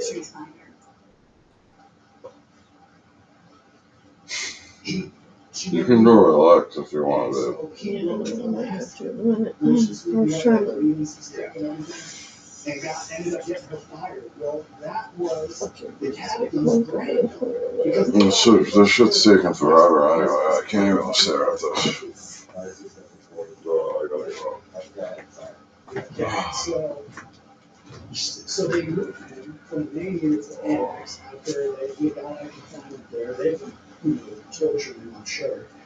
So he comes in like pissed off shit. He tries it off with a towel as they leave. He's making his bunk up.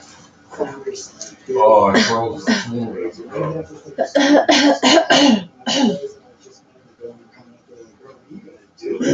this guy, and I learned everything about him now because these are cells.